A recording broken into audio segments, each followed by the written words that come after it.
วนชวนให้คิดอนิจจังทุกสิ่งไม่ยั่งยืนจีรังย่อมผุพังตามกาลเวลาจะฝืนให้ยั่งยืนจนสิ้นโลกาอย่าได้หวังดังปรารถนาองค์พระพุทธาท่านตรัสสอนไว้เกิดแล้วคงไม่แคล้วต้องชราแก่อาคราวแก่สมปัญญาทั่วภารามีทมไปเจ็บทุกข์ย่อมเวียนวนมีพ้นใครๆสัตว์โลกล้วนรู้แน่แก่ใจเกิดแก่เจ็บตายหลีกไปไม่พ้นใครหลงคิดหลงจิตอัตตาว่าใจแจ้งกมลแม้นใครปลงได้คงสุขล้นชีวิตมีมองมนเกิดมาเป็นคนสมบูรณ์ดับหายเพียงร่างกายไว้ชีวาแต่กุศลผลกรรมทำมาย่อมแปลงค่ากลายเป็นทุนส่งผลให้ทุกคนเวียนวนไม่สูญสุขและทุกข์เป็นไปตามทุนที่พวกคุณได้ก่อทำมา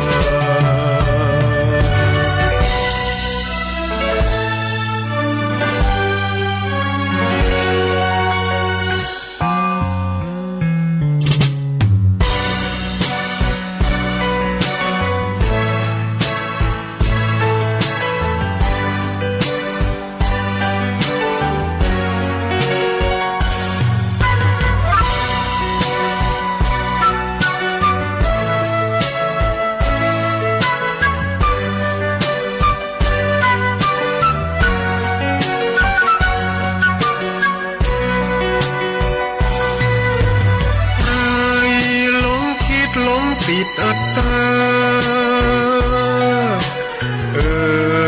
ว่าใจ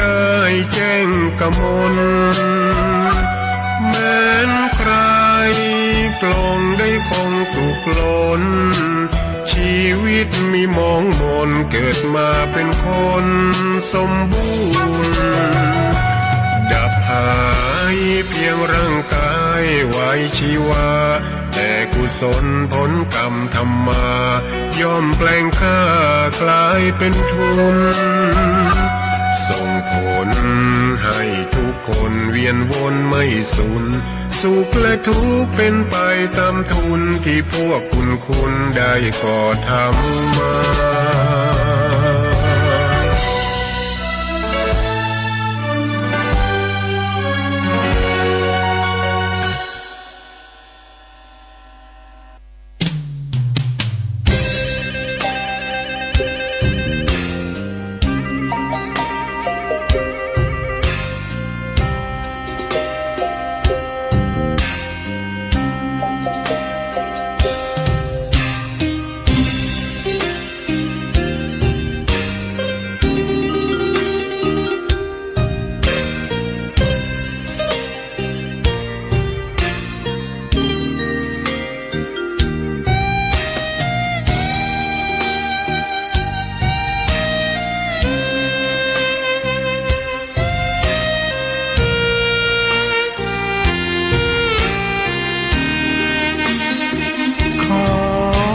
ตำนาน1,300 กว่าปีแม่จามเทวีสร้างพระเจดีย์ที่วัดดอยน้อยพร้อมเจดีย์โค้งอีกองค์เคียงคู่อยู่ดอยสลับก้อนหินใหญ่น้อยร้อยเรียงหน้าอัศจรรย์พระธาตุสีทองแงนมองฝูงพึ่งทำรังช่างมีมนต์ขลังพลังศักดิ์สิทธิ์บนนั้นกล่าวคำไหว้สากราบสักการะคนลุกคนชันส สัมผัสถึงสายสัมพันธ์คงเป็นลูกหลานเคยร่วมสร้างบุญวัดดอยน้อยอยู่กลางยอดดอยโรยต่ออำเภอดอยเหล่าเขตติดต่อป่าสางลำพูนเดินทางปลอดภัยจากเชียงใหม่หรือสายลำพูนยินดีต้อนรับนักบุญมาร่วมสร้างทานบารมีตีสามตีสี่เปิดสถานีฟังตุลุงยองนักเทศเสียงทองชื่อเสียงดังก้องทั่วฟ้าธานีตัวจริงเสียงจริงวัดดอยน้อยแม่จามเทวีต้อนรับญาติโยมที่มีจิตศรัทธามาร่วมสร้างบุญ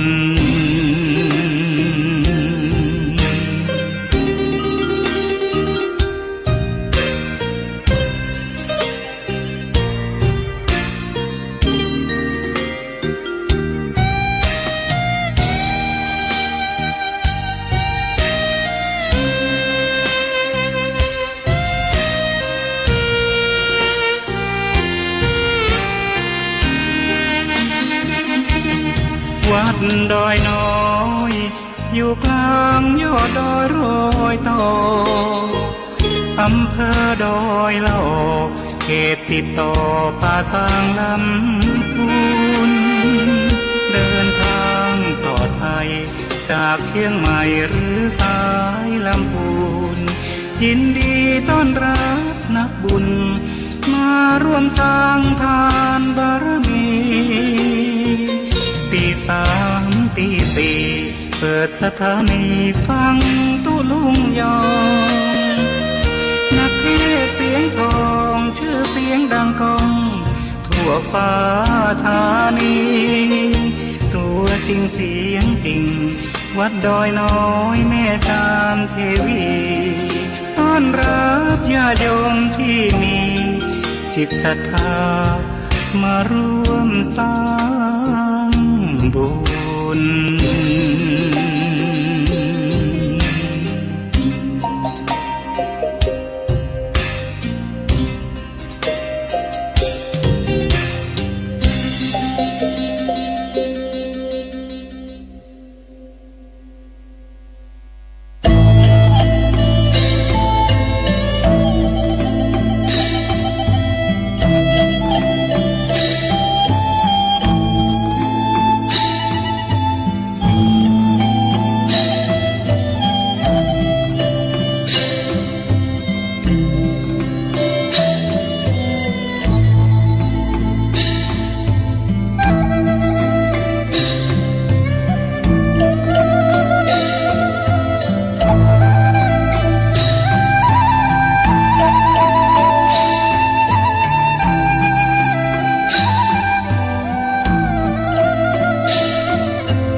เมื่อเจ้ามา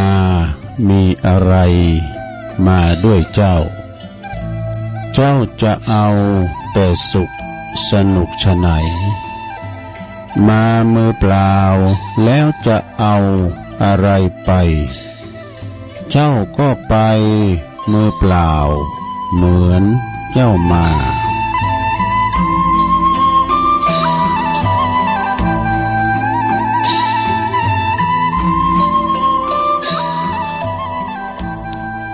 ขอความนอบน้อมแด่พระรัตนตรัยอันมีพระพุทธพระธรรมพระสงฆ์เป็นสรณะที่พึ่งกราบแนบไต่ไหวสาถวายความเคารพมายังครูบาอาจารย์พระมหาเถรานุเถระท่านเจ้าคณะพระสังฆาธิการพระภิกษุสามเณรเจ้าจุโตน รรจุองค์กูวัดวาอารามพร้อมตึงสำนักติภักสงฆ์โดยขอความเจริญในธรรมเจริญปอนมายังบรรดาปออกไม่ออกศรัทธาตันสาธุชนนักศีลนักบุญคุณดีทั้งหลายบ่ว่าจะเป็นปอหลวงแม่หลวงปอลุงแม่ป่าตั้งปีป่าหน้าเอา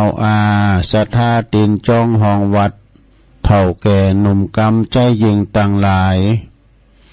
แตกตื่นมึนตามากกว่ามางมสามหาเครื่องหับหาวิทยุ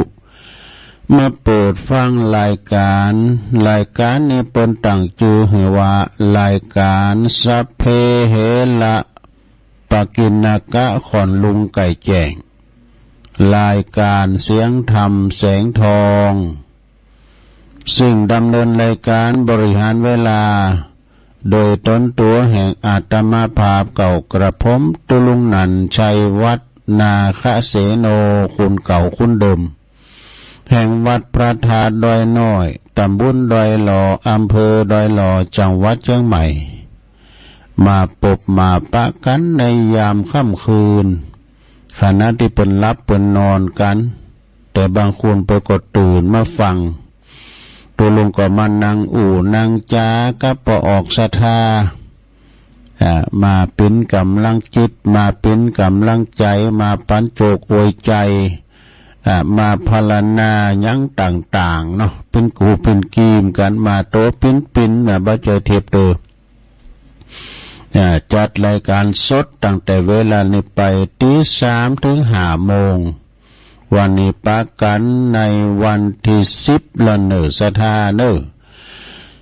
วันนี้เป็นวันที่10ของเดือนกุมภาพันธ์พุทธศักราช2567เข้ามานี่นะเป็นวันเสาร์ศุกร์เอาเราเสาร์เอาหน่วยวันนี้ตุลุงก็จะน้อมนำเอากิจกรรมวันเสาร์ก็คือจะมีขันยกวัดมาบานนะหลวงเด้อยกวัดมาบานสร้างจินตนาการที่เฮาไปวัดไปว่าเอาไอ้ปอเนี่ยก่อนนิดแต่ให้อเดี๋ยวได้ไปสังขารบ่อำนวยนะก็จะลืมกรรมกันเนาะตัวลุงก็จะแนะนำนะสมมุติขึ้นมาว่าเฮาไปวัดนี่กันเนาะเอาก่อนอื่นตีตุลุงจะได้ไปตั้งสถานีวิทยุคืนบุญต่างๆเนาะที่เป็นมีบุญต่อโสตประสาทหูเฮาต่างหลายได้ฟังกันถึงจ้องถึงบ้านเบื้องต้นนี้ตุลุงจะนำไว้พระกันเน้อเปิดความเป็นสิริเป็นมังกละเป็นมงคลกับตนกับตัวกับขอบกับครัวลูกหลานตันเต่านะได้อยู่ดีมีสุขแต่สวดมนต์เนี่ยเป็นเสียงสวรรค์ขจัดพ้ภัยอันตรายต่างๆนาหือไกลนี้ไกลแสนโยแสนว่านำปาสิ่งที่เป็นมังกละเป็นมงคลเข้าคุ้มโหหอเฮือนเฮาอยู่ดีมีสุขเด้อเป็นขอบโคที่อบอุ่นนะมนต์เจ้าวานปิยวาจาต่อลูกต่อหลานนะเป็นขอบโคที่อาทรมีความกตัญญูกันหักกันแป้งกันเด้ออ้าวพร้อมแล้วก็กราบหนึ่งกราบสองกราบสามอิมินาสกาเลนะพุทธังอภิปูชยามาอิมินาสกาเลนะธัมมังอภิปูชยามาอิมินาสกาเลนะสังฆังอภิปูชยามาอะระหังสัมมาสัมพุทโธภะคะวาพุทธังภะคะวันตังอภิวาเทมิสวากขาโตภะคะวะตาธัมโมธัมมังนัมสสามิ สุปฏิปันโนภะคะวะโตสาวกสังโฆสังฆังนะมามินะโม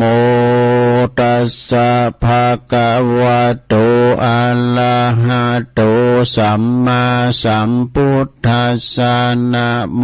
ตัสสะภะคะวะโตอะระหะโตสัมมาสัมพุทธัสสะนะโมตัสสะภะคะวะโตอะระหะโตสัมมาสัมพุทธัสสะอิติปิโสภะคะวะอะระหังสัมมาสัมพุทโธวิชาจารณะสัมปันโนสุขโตโลกวิโต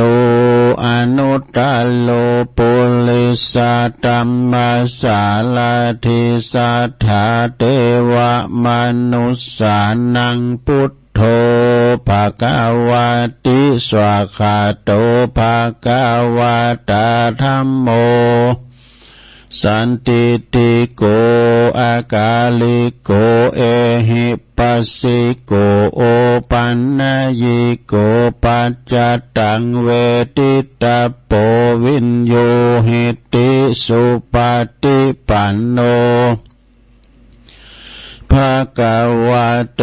สาวกสังโฆอุจจุปฏิปันโนภะคะวะโตสาวกสังโฆญาญะปฏิปันโนภะคะวะโตสาวกสังโฆ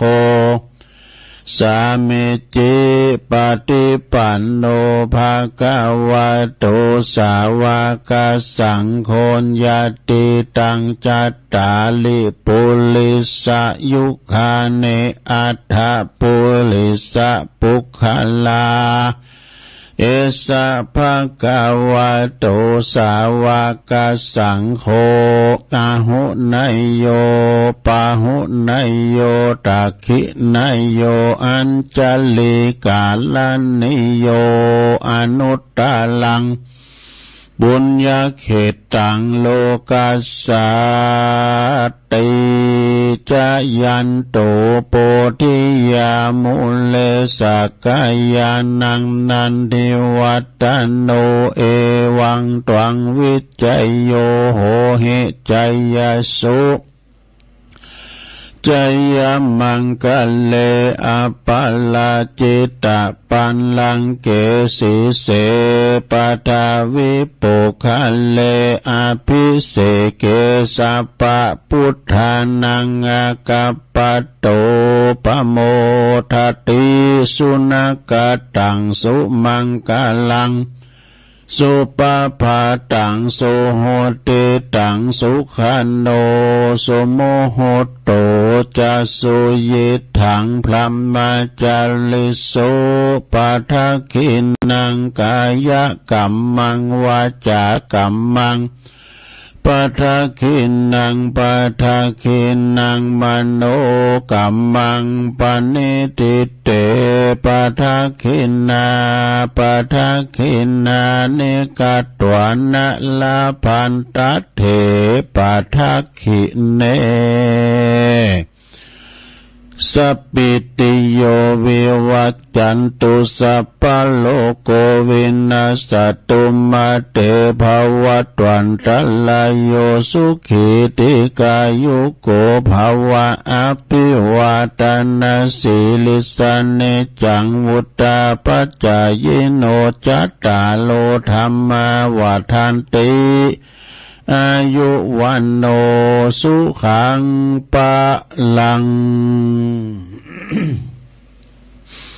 เอาแล้วเนาะศรัทธาญาติโยมตั้งหลายตุลุงก็ปิ้นเก้าปิ้นโหนำสวดมนต์ไปปิ้นตีเรียบร้อยก็ขอกุณพระติตาไหลรัตนะผ่านแผ่วตั้งพระแก้วเจ้าสามประการจุงดลบันดาลมาปกป้องคุ้มครองรักษาวัดวาอารามคงแก้วตั้งสาม หากสายังครูบาอาจารย์พระสงฆ์องค์สามเณรเจ้าเปิ้นอยู่กับวัดกับว่าเนาะ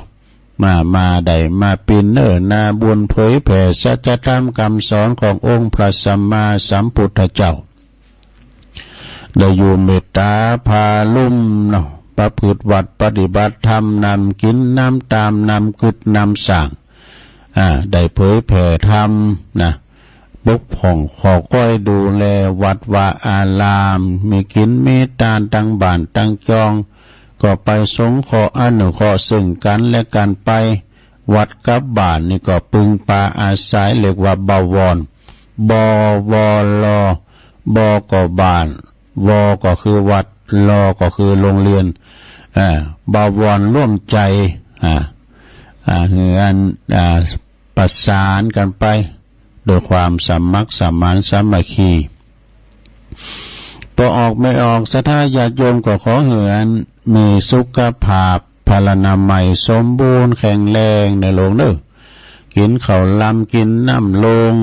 ทำจิตใจเสียมสูนเบิกบานตื่นจืนขึ้นมายิ้มแย้มแจ่มใสอุจาปราศัยกับลูกกับเต่ากับลูกกับหลานโดยปิยวาจาอุมนเจ้าหวานสิ่งกันและกันไปบัดตีตวายหมายจ้าบ่ได้มีจิตใจขุนของมองโมเนาะมีจิตใจแช่มชื่นเบิกบานเยือกเย็นเป็นกำลังใจเนาะตะลุงก็เป็นกำลังใจอีปออีแม่ที่เดินเหินไปไหนมาไหนบ้าได้กุกะนะโมนะสังขารบ่อำนวยหัวใจมันมามึนมันแต่ประสบพบเจอเหมือนกันหมดละลงเอ้ยก็เอาวิทยุเป็นกูเป็นเกมนะฟังนำฟังทำไปตึงมีตลอดวันนะตุนหนึ่งจบตุนหนึ่งก็เข้าแถมเอกะภาคบันเทิงพองฟังเพลงพองฟังจ่อยฟังซอพองเอกะนะมันกลุ่มวันกลุ่มเดินกลุ่มปีไปกลุ่มจินเข้าไปว่าสุดๆดังแม่บ้านปอบ้านจะไปกาดไปลีถ้าขี่รถเครื่องขี่รถยังก็มีสติก่อนสตาร์ทนี่นะไปกาดไปลีก็เดินทางเขี่ยวคาดปลอดภัยเนอะตอนนี้ไปก็จะได้เอ่ยไปตั้งคืนสถานีวิทยุนะในเครือข่ายที่เปิดหับสัญญาณรายการธรรมะชงเวลาตั้งแต่ตี 3 ถึง 5 โมงก็มีดังต่อไปนี้ขอบคุณสถานีวิทยุคลื่นพระพุทธศาสนาการศึกษาและวัฒนธรรมของวัดไฟหินเนอตำบลสุเตปอำเภอเมืองเชียงใหม่ FM 104.50 เมกะเฮิรตซ์โดยเมตตาบารมีธรรมอาจารย์พระครูสมุวิสุวัฒน์วรกิจโจพี่น้องตั้งในโหดในเวงก็ฟังกันมาแล้วนะขอบคุณสถานีวิทยุคณะสงฆ์อำเภอฝางตั้งอยู่ที่วัดพระพุทธบาทอุดมนำบ่อสาวาสำนักวิปัสสนาเนอ FM 100.25 เมกะเฮิรตซ์โดยเมตตาบารมีธรรมหลวงพ่อพระครูสุจิตานุรักษ์ด็อกเตอร์เจ้าคณะอำเภอฝางเนอหลวงพ่อใหญ่เฮาขอบคุณท่านอาจารย์จำเริญโชติธรรมโมตัวปีสุเทพตัวเนอได้ก็เกี่ยวลิงสัญญาณเสียงตัวลงไปถึงบ้านถึงจองขอบคุณสถานีวิทยุแดนดินถิ่นล้านนาตั้งอยู่ที่บ้านหงงัวตำบลนำบ่อโลงอำเภอสันป่าตอง FM 103.50 เมกะเฮิรตซ์โดยคุณรุจิสมบัติเงาคำนะขอบคุณสถานีวิทยุคลื่นธรรมะของชุมชนวัดห้วยตองซักตำบลคงเป้าอำเภอจอมทองเนอ FM 98.75 เมกะเฮิรตซ์โดยเมตตาบารมีธรรมอาจารย์พระครูวาปีวรมานิตพี่น้องโซนไต่สายไต่ก็ฟังกันตั้งแต่เพลงมาเหมือนกันขอบคุณสถานีวิทยุมนต์เสียงธรรมอำเภอแม่แจ่มจังหวัดเชียงใหม่วัดบุพารามFM 106.25 เมกะเฮิรตซ์โดยเมตตาบารมีธรรมหลวงพ่อพระครูมงคลวิสิทธิ์หลวงพ่อใหญ่เฮาเนอเจ้าคณะอำเภอแม่แจ่มพร้อมกันนั้นก็ขอบคุณทัพปลัดอุทัยถึง2อุทัยด้วยนะครับเนอเปิ้นก็เกี่ยวสัญญาณไปพี่น้องแม่แจ่มเปิ้นก็ฟังกันหลงหลายแต่เปิ้นบ่โทรบ่ได้ ขอบคุณสถานีวิทยุเน็กเนลเรดิโอ FM 96.75 เมกะเฮิรตซ์ตั้งอยู่ที่บ้านโจงตำบลทุ่งกวาวห้างหุ้นส่วนจำกัดอนุสรณ์เรดิโออำเภอเมืองปานจังหวัดลำปางนะขอบคุณสถานีวิทยุชุมชนคนเหนือเขื่อนตั้งอยู่ที่บ้านดงดำอำเภอฮอดจังหวัดเชียงใหม่ FM 90.75 เมกะเฮิรตซ์และขอบคุณสถานีวิทยุเพื่อการศึกษาและพัฒนาอาชีพเรดิโอเน็ตเวิร์ก FM 103.00 เมกะเฮิรตซ์อำเภอเมืองจังหวัดลำปางขอบคุณสถานีวิทยุเรดิโอเน็ตเวิร์ก FM 99.50 เมกะเฮิรตซ์วิทยาลัยเทคโนโลยีเพื่อการจัดการกฟผ.แม่เมาะลำปาง และก็ขอบคุณสถานีวิทยุวิทยาลัยสงฆ์นครลำปางเนาะวัดบุญญาวาสวิหาร FM 106.50 เมกะเฮิรตซ์โดยอาจารย์ดร.จิรศักดิ์ปันลำพอเฮาเนาะแล้วก็ขอบคุณอาจารย์แอมเด้อเนอะอาจารย์แอมเนี่ยเปิ้นลิงก์สัญญาณศรัทธาได้ฟังกันถึงจองถึงบ้านสีคำเรดิโอ FM อันนี้อยู่บ้านนาเหลืองนอกอำเภอเวียงสาจังหวัดน่าน FM 92.50 เมกะเฮิรตซ์เนอะพี่น้องเมืองน่านก็ฟังกันหลายน่านฟ้าเรดิโอคุณลุงนิรันดร์ปันดอนตอง FM 100.25 เมกะเฮิรตซ์กลางเวียงเชียงใหม่บ้านป่าเดชเนาะอันนี้เป็นลายจือลายนามของผู้มีอุปการะคุณผู้มีบุญคุณแก่โสตประสาทหูเฮาได้ฟังกันตึงมือตึงวันก็ย้อนหายใจจมูกเปิ้นเรียกว่ายืมจมูกเปิ้นหายใจตุลุงก็ได้จัดรายการก็ลิงก์สัญญาณเนาะตัดสัญญาณปฏิวัติปากตั้งเจริญวัดปากตั้งเจริญนี่ปิ้นโหจ่ายโลจ่ายไปตามสถานีคืนบุญต่างๆที่ตุลุงได้กล่าวไปเนี่ยนะก็ต้องขอบคุณเนาะเจ้าหน้าที่ดีเจที่เป็นรับลิงก์สัญญาณรายการนี้ไปส่งกันถึงจองถึงบ้านกันไปเนาะสถาตัวลุงก็มานางอู่นางจ๋านำป่าศรัทธาญาติโยมทั้งหลายได้รวมกิจกรรมรวมกันเป็นวันเสาร์นะศุกร์เอาเราเสาร์เอาหน่อยก็กิจกรรมยกวัดมาบ้านแต่ก่อนอื่นนั้นเอาคำกลอนนี่มาวายให้หน่อยกันเนาะ อาจารย์นิคมเป็นว่าเป็นประจำพุทธบทกลอนตอนเจ้าสุริโยไทยไขแสงใกล้แจ้งแล้วฝูงวิหกร้องเจ้อแจ้วแสวงหาซึ่งอาหารทะยานไปใน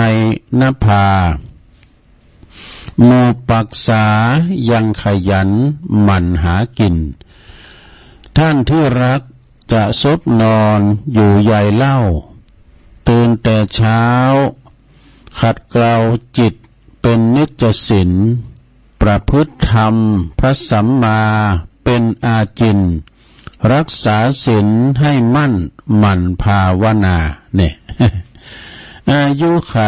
ในมนุษย์สุดจะน้อยอย่ามัวคอยโอกาสวาสนาคืนและวันที่เลื่อนไปในไม่หวนมาอย่าชักช้าอบรมได้ทั้งใจกายเนี่ยสรรพสิ่งใดๆในโลกนี้ไม่คงที่แปรเปลี่ยนนำหน้าใจหายแต่สิ่งหนึ่งติดตามไปไม่รู้คลาไม่รู้วายดุจสหายคือกุศลและผลบุญได้กันเนาะกุศลผลบุญติดตามเข้าไปตลอดเวลาน้อมกราบพระรัตนตรัยในสถานดลบันดาลพรประเสริฐบังเกิดหนุนดุจสายทานจากฟากฟ้าเกื้อกาลุนเป็นผลบุญแผ่กว้างไกลในโลกานี่ อันนี้บอกว่านี้ไม่พ้นหน่อยให้หน่อยอันนี้โอ้ยาวเนี่ยหลายปีก็มีกะนี้ไม่พ้นคืออย่างถึงมีทรัพย์มากล้นพ พ้นภูเขาจะเที่ยวเอาชีวิตไว้ก็ไร้ผล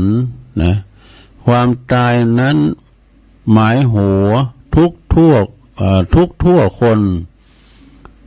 มีหรือจนโง่ฉลาดไม่พลาดตาย อันนี้เป็นกรสอนใจเด้อของปีนั้นสิงคำยะธาตุตุ้มดูเป็นมอบหมายถวายตรงตั้งมาปี62แล้วน่ะปีนั้นคำยะธาตุตุ้มอยู่บ้านปุ้นอยู่บ้านนั้นดงหาดนาคเนาะขอบคุณหลายๆเด้อสนาญาติโยมเนาะกรรมใดดีก็มาอู่มาจากันไปที่เปิ้นสูงมาหาตุลุงก็สรรหาเนาะสรรหาสิ่งที่ดีๆทางนั้นนะที่เปิ้นมอบหมายมาต่างอินเทอร์เน็ตก็ดีคัดกรองรับรองเอาไว้แล้วนะบ่ได้พาดพิงไปหาไผนะบ่ได้ไปเอาเปิ้นมาเสียหายในครอบครัวตระกูลเปิ้นเนาะ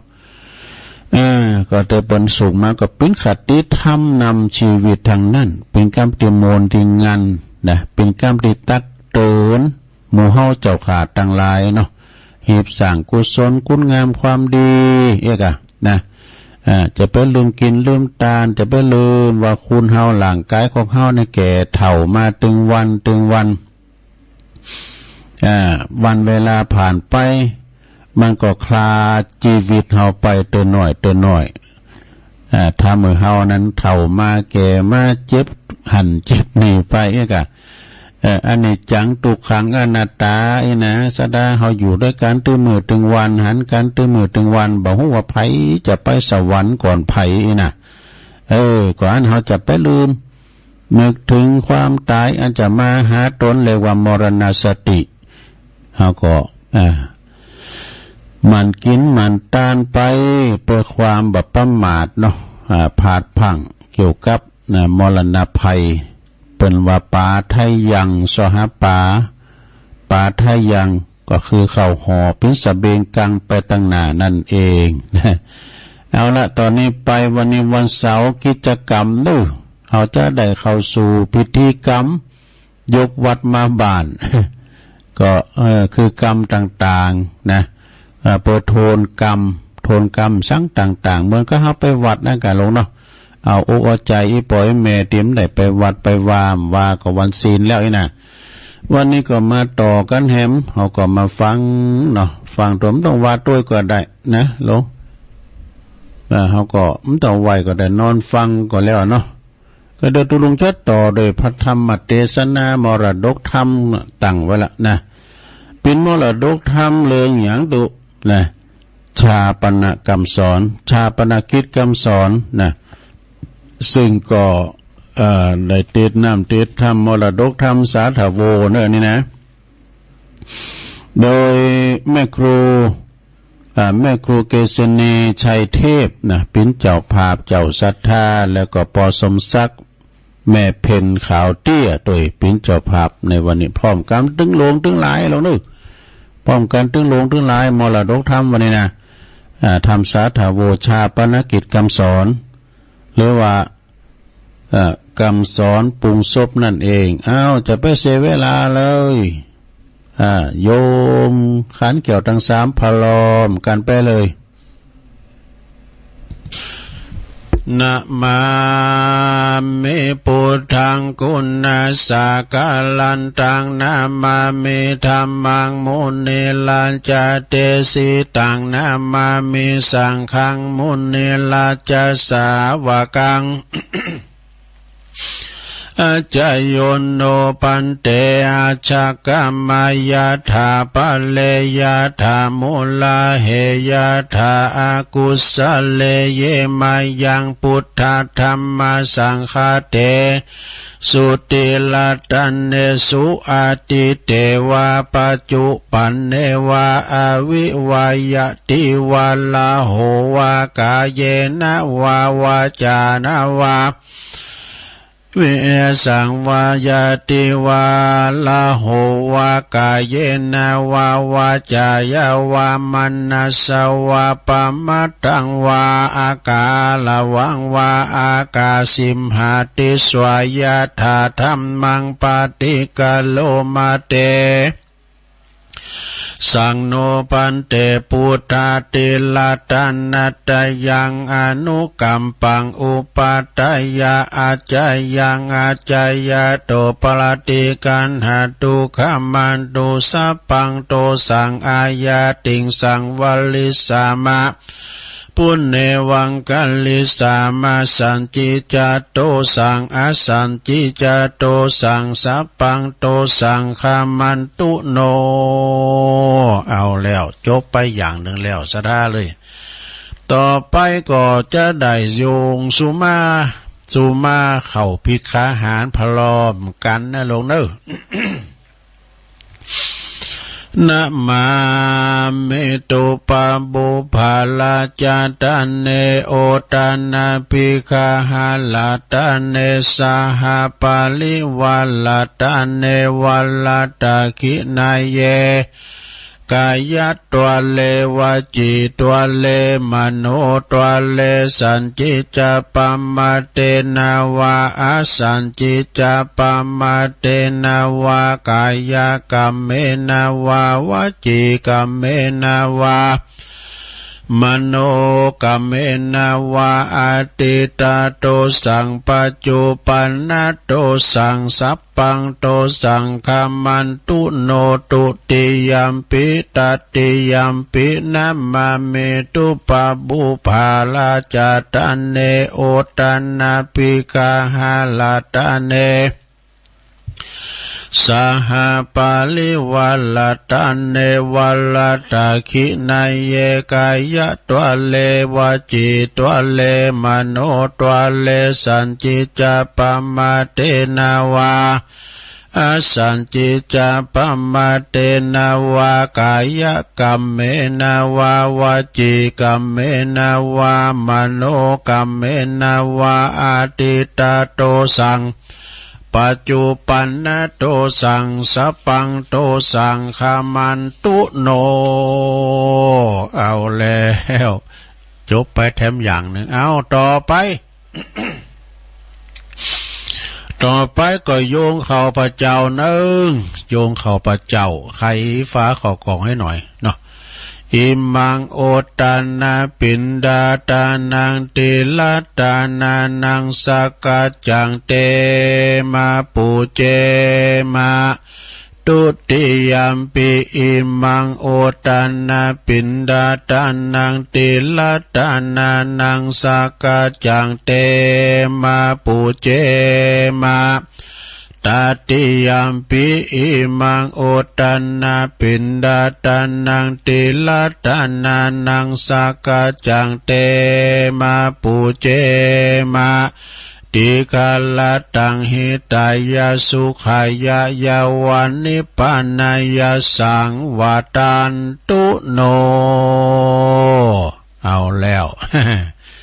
แหมอย่างนึงลงโยงเข้าบาทไขฟ้าเข้ากองกัดติ๊กเกอร์เนอร์อายออกจุงจบไปคลายมืดมาจะยิน เอาว่าพร้อมกันไปเลยเนอะสาธุโอกาสะโอตันนาปินดิปาตังตานังนิปปานาปัจจโยโหนตุโนนิจังโอตันนาปินดิปาตังตานังนิปปานาปัจจโยโหนตุโนนิจังโอตันนาปินดิปาตังตานังนิปปานาปัจจโยโหนตุโนนิจังเอาแล้วศรัทธากรรมยังต่างๆก็แล้วไปแล้วเฮาเป็นการโทษกรรมตัวเนาะศรัทธาเนาะบางคนนี่ปล่อยแม่มได้ไปวันมาแต่หึงอ่ะก็เลยจัวเนี่ยเนาะศรัทธาเด้อจัวเนี่ยมันง่ายดีเนาะตัวโกมันลืมเนี่ยโทนความจำกันไปในตัวหลังจากนั้นนะก็ลุกไปไหนปู่จานโอ้ก็ไปต่างแถวกับปู่นาที่โฮงโลงคูบาปุ่นเด้อไป ปอจายเตว่าบุตรอยู่แถวหน้าแม่ยิงเตว่าได้อยู่แถวหลังเด้อก็ย้ายกันไปถ้าคณะได้ใส่บาตรเท่ากับไพ่ซุปแคบก็ถอดเกลือไปเด้อนะเปิดการเข้าหลบต่อครูบาอาจารย์ที่เดินด้วยเท้าเปล่าเนาะตอนนี้ก็สถาเอาสวยไปนิมนต์นันตุลุงทาเข้ามาหรอเปล่าอยู่บนโฮงบนน่ะนะปุลามไปขายโยมเกี่ยมคำม้ามจูอยู่ที่ไหนกันเนี่ยเอาสภาชนะเขารุ่นบาทกะละมังทางเป้มากะสู้เขาจะไปงมกดไล่กดลาวกดลาอยู่ฮะน่ะใจโว้ยนะตุลุงทาเดินแล้วนะก่อนที่เฮาจะได้ใส่บาตรก็เจาะใส่เก่าใส่โหว่าเป็นกำไทยหน่อยโลเนอร์ข้าวของข้าพระเจ้าขาวดังดอกบัวยกขึ้นเหนือหัวถวายแด่พระสงฆ์จิตใจจำนงตรงต่อพระนิพพานขอให้ถึงเมืองแก้วขอให้แคล้วบ่วงมารขอให้ทันพระศาสนาของพระศรีอานในอนาคตการโน้นเถิดใส่บาตรไปสุขโหมะเป็นในหลวงเด้อ สุขโหมะไปใจโอ้เขาลุ้นบาทมาข้ามเขาไปไหนที่ตุลุงทาไปจะโว้ยประกบเลยเอากะละมังมาเอาดำเลยตุลุงทาดำเลยวางตุลุงทาดำแล้วเอาไปใส่กระสอบเอาเขามาตั้งพิเตอร์สุขโหมะไปใจนะวันนี้คุณมาหลงหลายศีลใหญ่ศีลโลงเนอะบ่ว่าจะเป็นท่านนายกปอหลงรองนายกรองปอหลงผู้ช่วยกันเนาะตลอดถึงปอหน่อยปอนั้นปอจานลำวัดเปิ้นเขาวัดเขาว่ากันเนาะเขาวัดเขาว่ากันศรัทธาปอบ้านแม่บ้านปอออกศรัทธานางเลงลายกันเข้ามาตั้งในเด้อ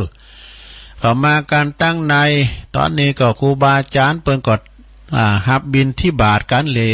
ยบร้อยแล้วนางเต็นอาจสงปิติเรียบร้อยลำดับต่อไปก็จะเป็นการจีถูปจีเตียนปูจาพระรัตนตรัยพระเกี่ยวเจ้าตั้ง3วันนี้ได้รับเมตตาได้รับเกียรติจากตั้งปอกำนั่นในกำเนาะปอกำนั่นเฮาเปิ้นได้มาร่วมทำบุญเจ้านี้โดยขอเชิญเปิดมาจิตตินเด้อศรัทธาอยู่ในอาการอันสงบเด้อจะไปอู่การดักเงียบนะครับปุรามตั้งจุดเตียนสนวนต่างหมันว่าเด้อตอนนี้เชิญปอกำนั่นเนาะเป็นประธานจุดเทียนทูปปูชาพระรัตนตรัยทุกท่านปนมมือเด้อใจดีคือพระพุทธใจบริสุทธิ์คือพระธรรมใจงามคือพระสงฆ์เนอะอันนี้กรรมของปครูโอนเปิ้นว่าอารัมภบุตรนิมนต์และโทษนะอันผู้ช่วยเกณฑ์ขันศีลหือกับตุลุงทากรรมเอาแล้วเนาะตอนนี้ศรัทธาอย่าบูจานว่าไปเลยมันลาแล้วเพื่อจะไปเยการกันอยู่ต้องมันแตนเหมือนขาตอนนี้ได้เวลาเนาะเขาจะได้หับศีลเนอะศรัทธา7 วันนี่ก็มาหับศีลเนอะเติมวันเสาร์ยกวัดมาบ้านนี่เอาแต่แล้วลงเนอะกันตุลุงต่างนะโมก็ว่านะโมด้วยกันหาดูนะตุลุงทาจะว่าละนะเอาปูจานว่าไปเลย มายังพันเตติสาลาเนนะสหปัญจศีลานิยาจามะตุติยัมปิมายังพันเตติสาลาเนนะสหปัญจศีลานิยาจามะ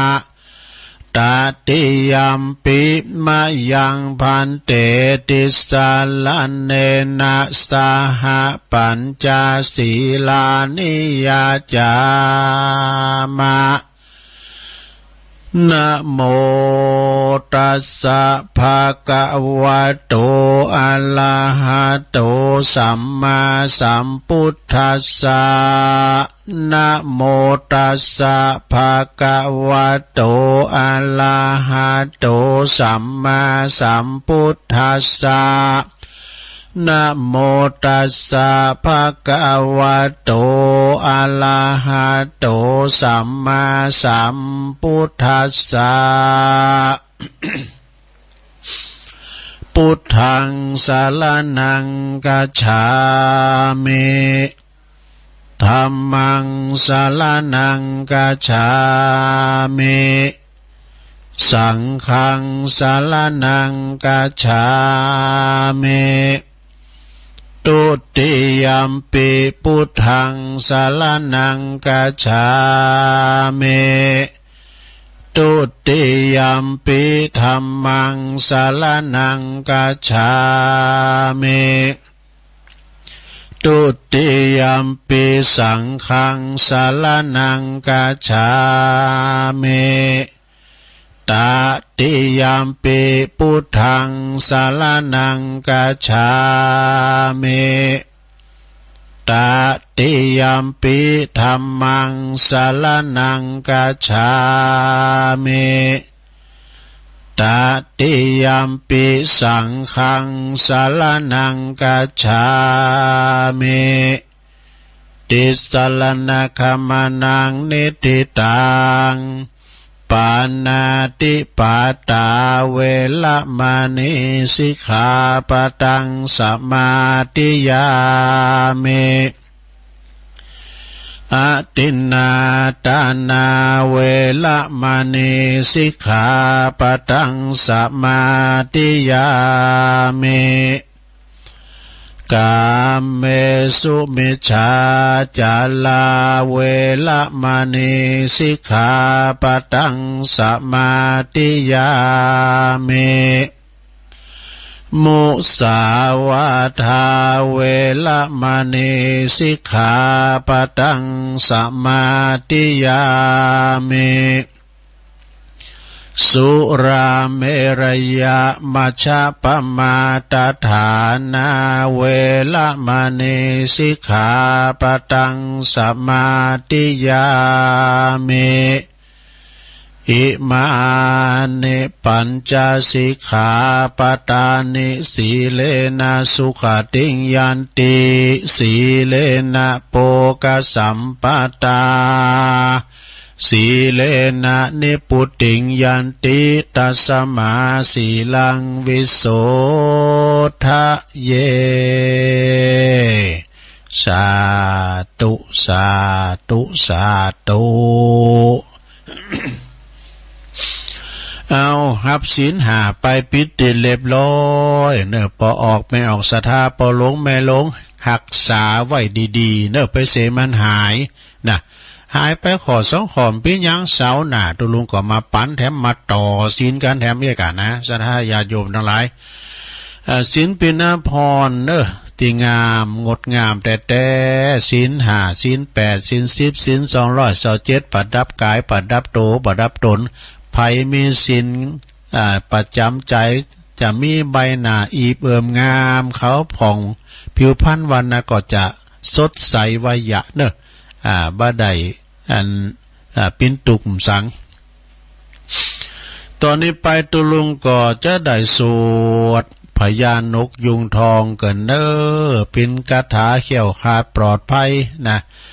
พญานกยุงทองนี่ก่อนที่จะออกจากถ้ำจากที่อยู่ในเปิดจัดตองคาถาบทนี่เนี่ยไปที่ไหนก็ตามเขี่ยวขาดบ่อ่านปลอดภัยบ่ติดบ่วงเหี้ยวของในผ่านสักตือแน่นะฉะนั้นก็เวลาศรัทธาไปที่ไหนตั้งใดก็ดีเนาะก็เดินทางเขี่ยวขาดปลอดภัยเนอะตุลุงจะสวดคนเดียวกันเนอะอุตเตอาปีเนาะ อุตเตตายัญจคุมาเอกาลาชาหาลิสาวันโนปาทาวิปาภาโสตังตังนามัสสามิหาลิสาวันนังปาทาวิปาภาสังตายาสากุตาวิหาเล มุติวสังเยพรหมานาเวตากุสัปปะธรรมเมเตเมนะโมเตจามังปะลายันตุนามาตุพุทธานังนามาตุโพธิยานะโมวิมุตตานังนะโมวิมุตติยาอิมังโสปาลิตังกัตวโมโลจัลลติเอสนา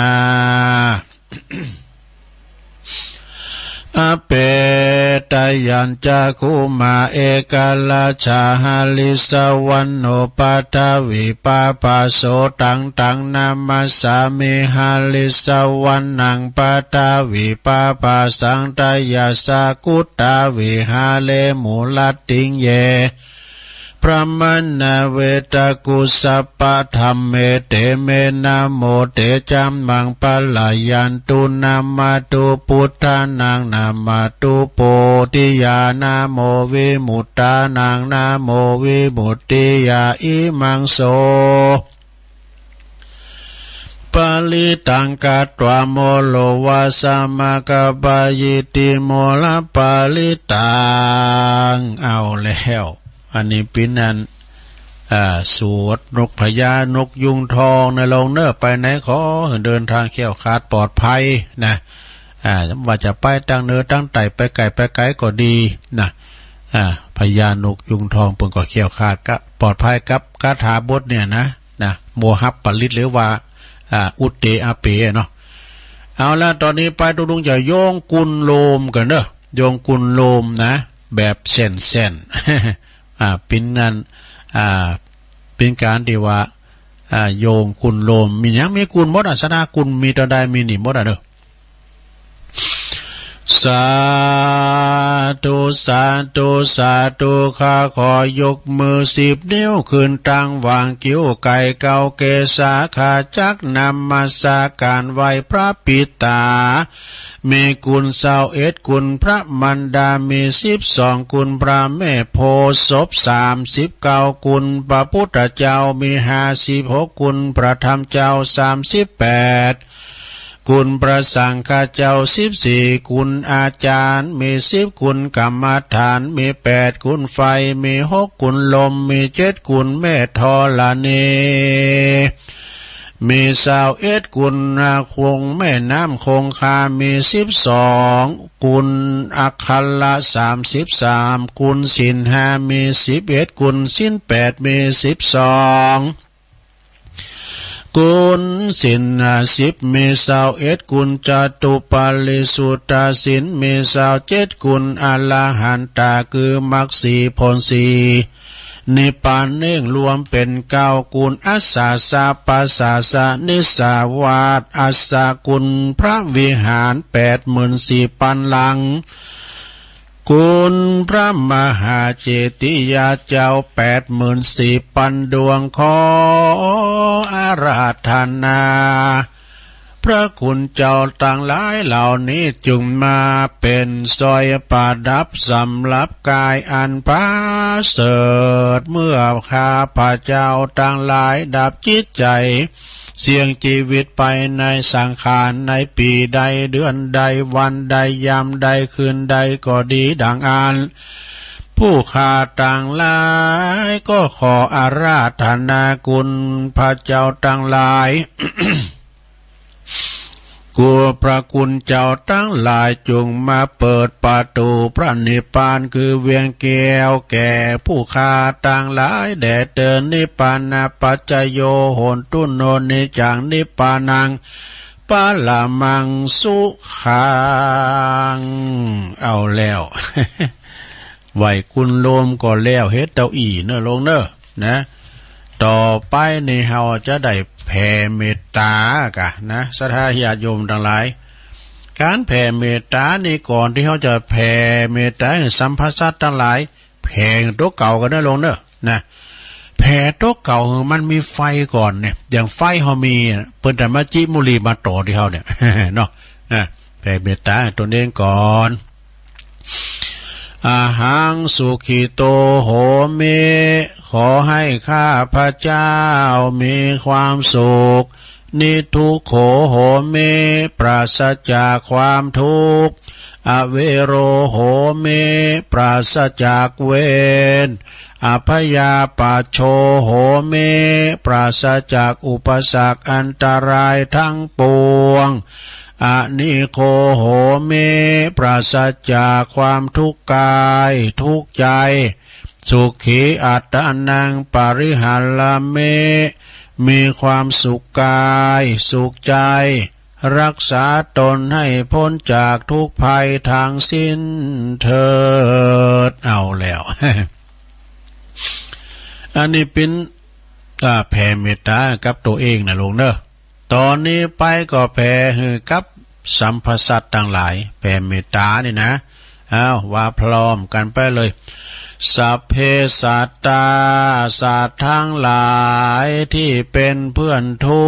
กข์เกิดแก่เจ็บตายด้วยกันทั้งหมดทั้งสิ้นอเวราโหนตุจงเป็นสุขเป็นสุขเถิดอย่าได้มีเวรแก่กันและกันเลยอภัยยาปัชชาโหนตุจงเป็นสุขเป็นสุขเถิดอย่าได้เบียดเบียนซึ่งกันและกันเลย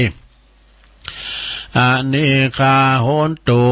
จงเป็นสุขเป็นสุขเถิดอย่าได้มีความทุกข์กายทุกข์ใจเลยสุขีอัตตานังปริหารันตุจงมีความสุขกายสุขใจรักษาตนให้พ้นจากทุกภัยทางสิ้นเถิดเอาแล้ว อันนี้เป็นคำแผ่เมตตานะเป็นบาลีแล้วก็แปลโดยต่อไปเอาคำไทยอะไรทำไมให้หน่อยนึงกันเนาะแผ่เมตตานะ ข้าพเจ้าขอตั้งจิตอุทิศผลบุญกุศลนี้ไปนี้แผ่ไปให้ไพศาลถึงบิดามารดาครูอาจารย์ทั้งลูกหลานญาติมิตรสนิทกันคนเคยรักเคยชังแต่ครั้งไหนขอให้ได้ในกุศลผลของฉันทั้งเจ้ากรรมนายเวรเทพเทวันขอให้ท่านได้กุศลผลนี้เถิดสัพพสัตว์ทุกท่วนหน้าเทพารักษ์จงประจักษ์ในกุศลผลนี้นาขอให้ท่านประสบสุขทุกเวลาสมดังข้าอุทิศให้ด้วยใจ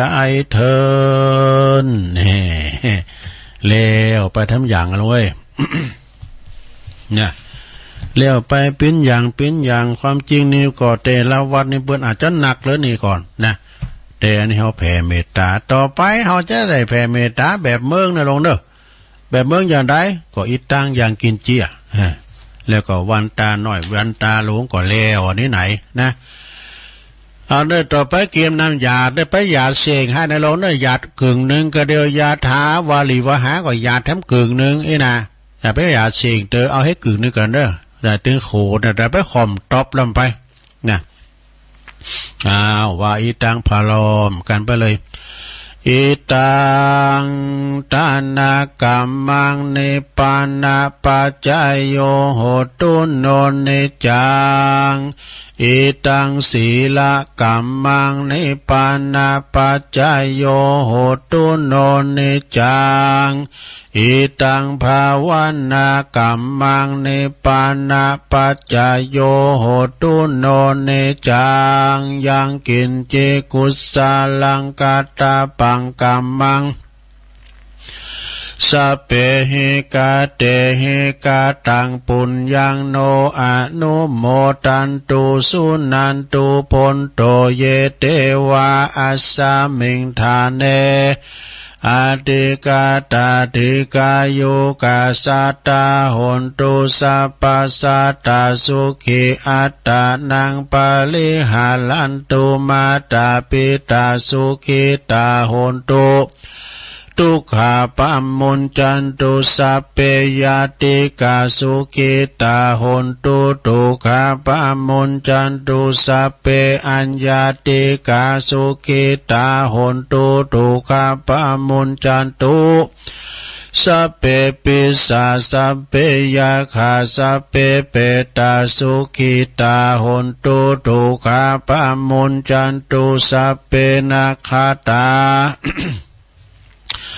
สุขิตาหนตุทุกขาปะมุนจันตุสัพเพเทวาสุขิตาหนตุทุกขาปะมุนจันตุสัพเพอาจาริยุปัจจยสุขิตาหนตุทุกขา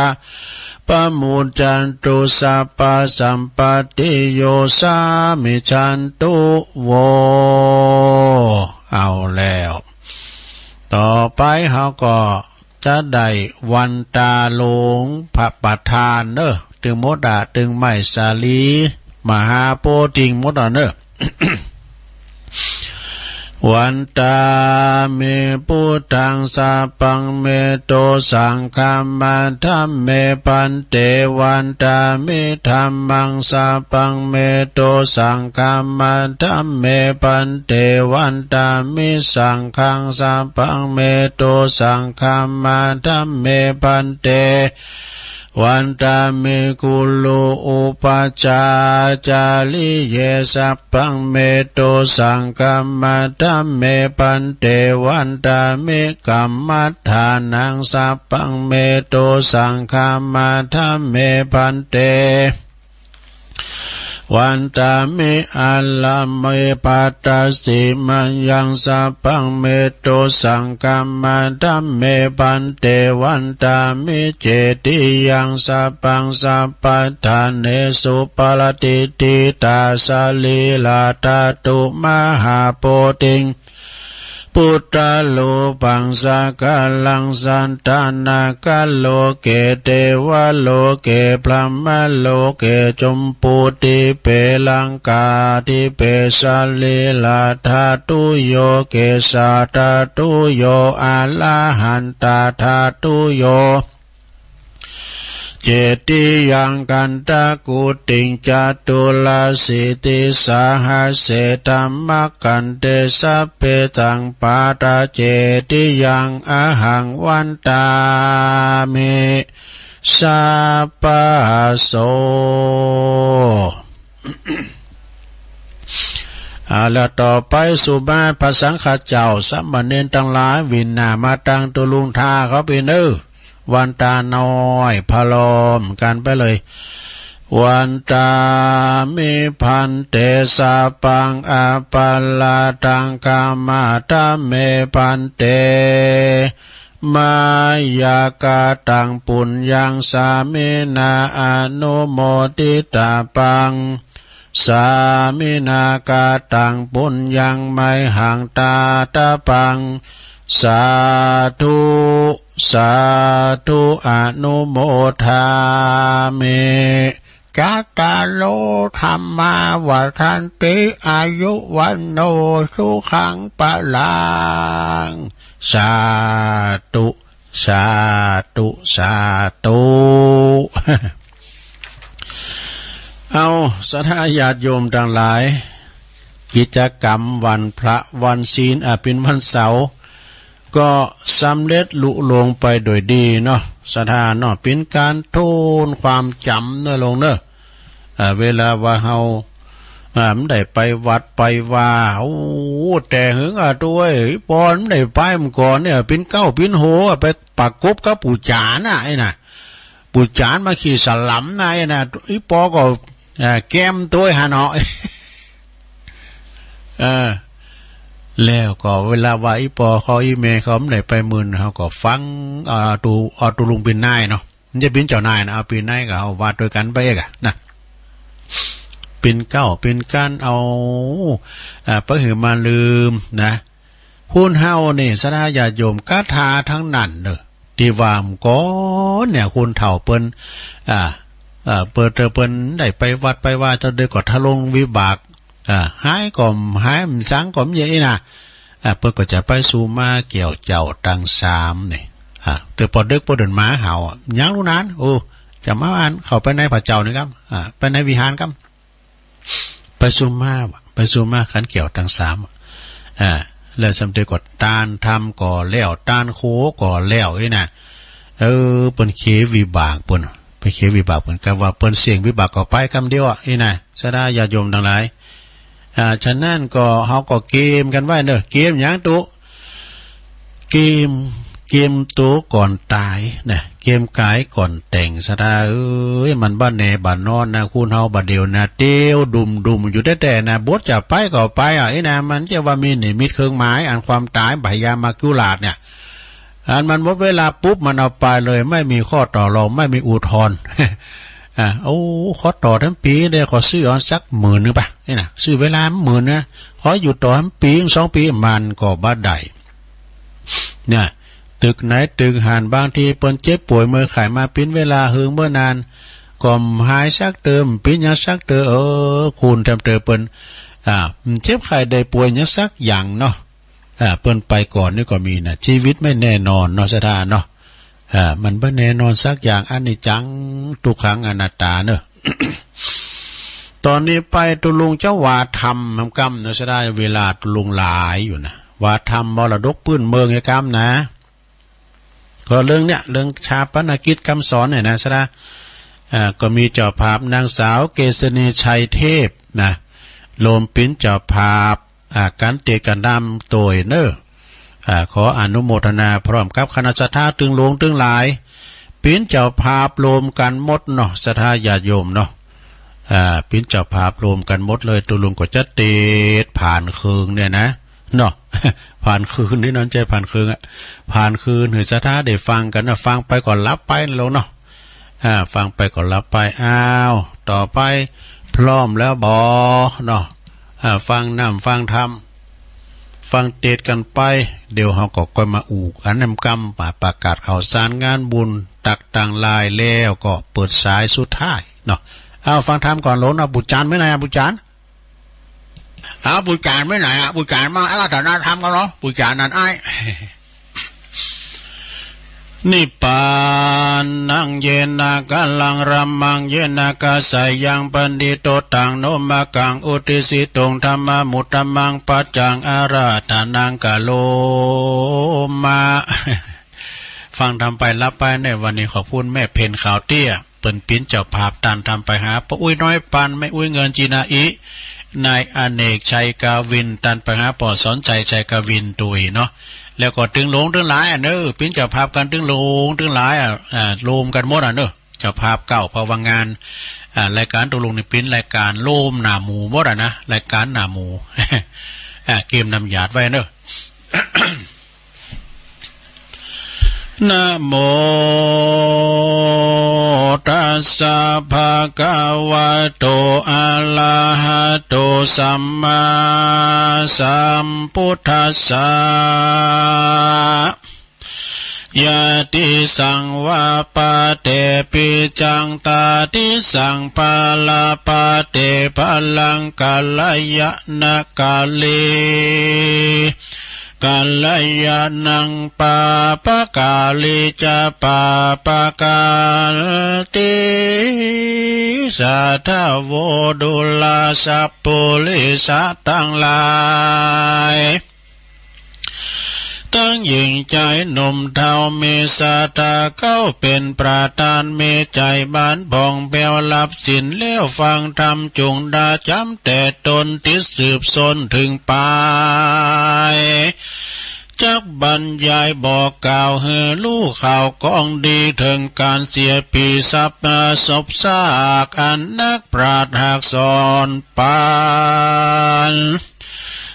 ปากันมวลหมู่ใดพลัมรู้ตามลายเมื่อว่าเมื่อมีคนตายกลาพรากละศพซากกายา จุมวงศาพี่น้องอันอยู่ในแห่งห้องไปลางเป็นทุกขังโศกไม่ร้องลำให้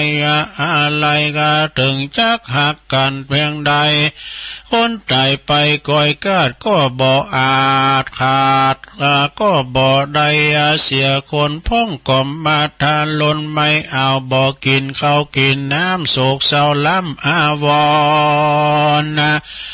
จักหลับนอนก็บ่ได้มีแต่ร้องไห้คืนวันย้อนหลักอะไรกันบ่พรากต่อคนตายจากไปนาเป็นดังว่าอกจากแตกย่อยยายแยกเปปังนักปราชญ์เจ้าก็ยังกล่าวไว้จุงเฮือได้จำหมายว่าเมื่อมีคนตายกลอยกล้าชีวิตขาดเป็นปียาติกามีมวลหมู่ลูกเมียอยู่เป็นจุมนะแวดล้อมลุมร้องให้อยู่ที่ไกลคนตายย่อมผิดลวงหลายแบบเบาอันนักปราชญ์เจ้าสอนมาว่า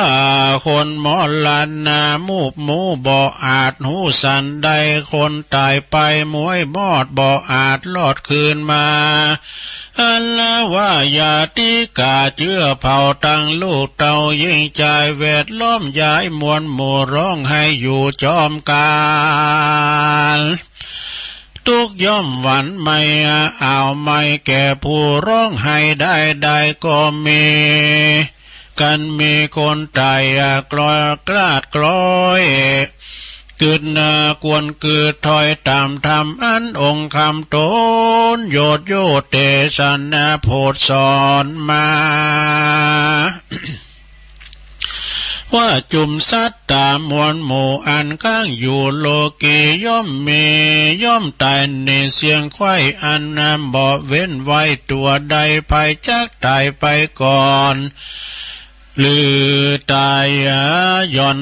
ไปลุนเลี้ยวแต่บุญกรรมบาปอันกล้าหยาบมัวดำอันอากาศตำสั่งไว้ตั้งแต่ไท้เดิมตีถึงเป็นเศรษฐีมั่งตา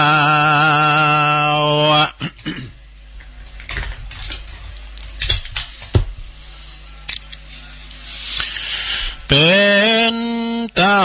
เจ้าผาปาลาคนอนาถากันอยากคนตุกลำบากเข็นใจคนไม่ไหวหนุ่มนา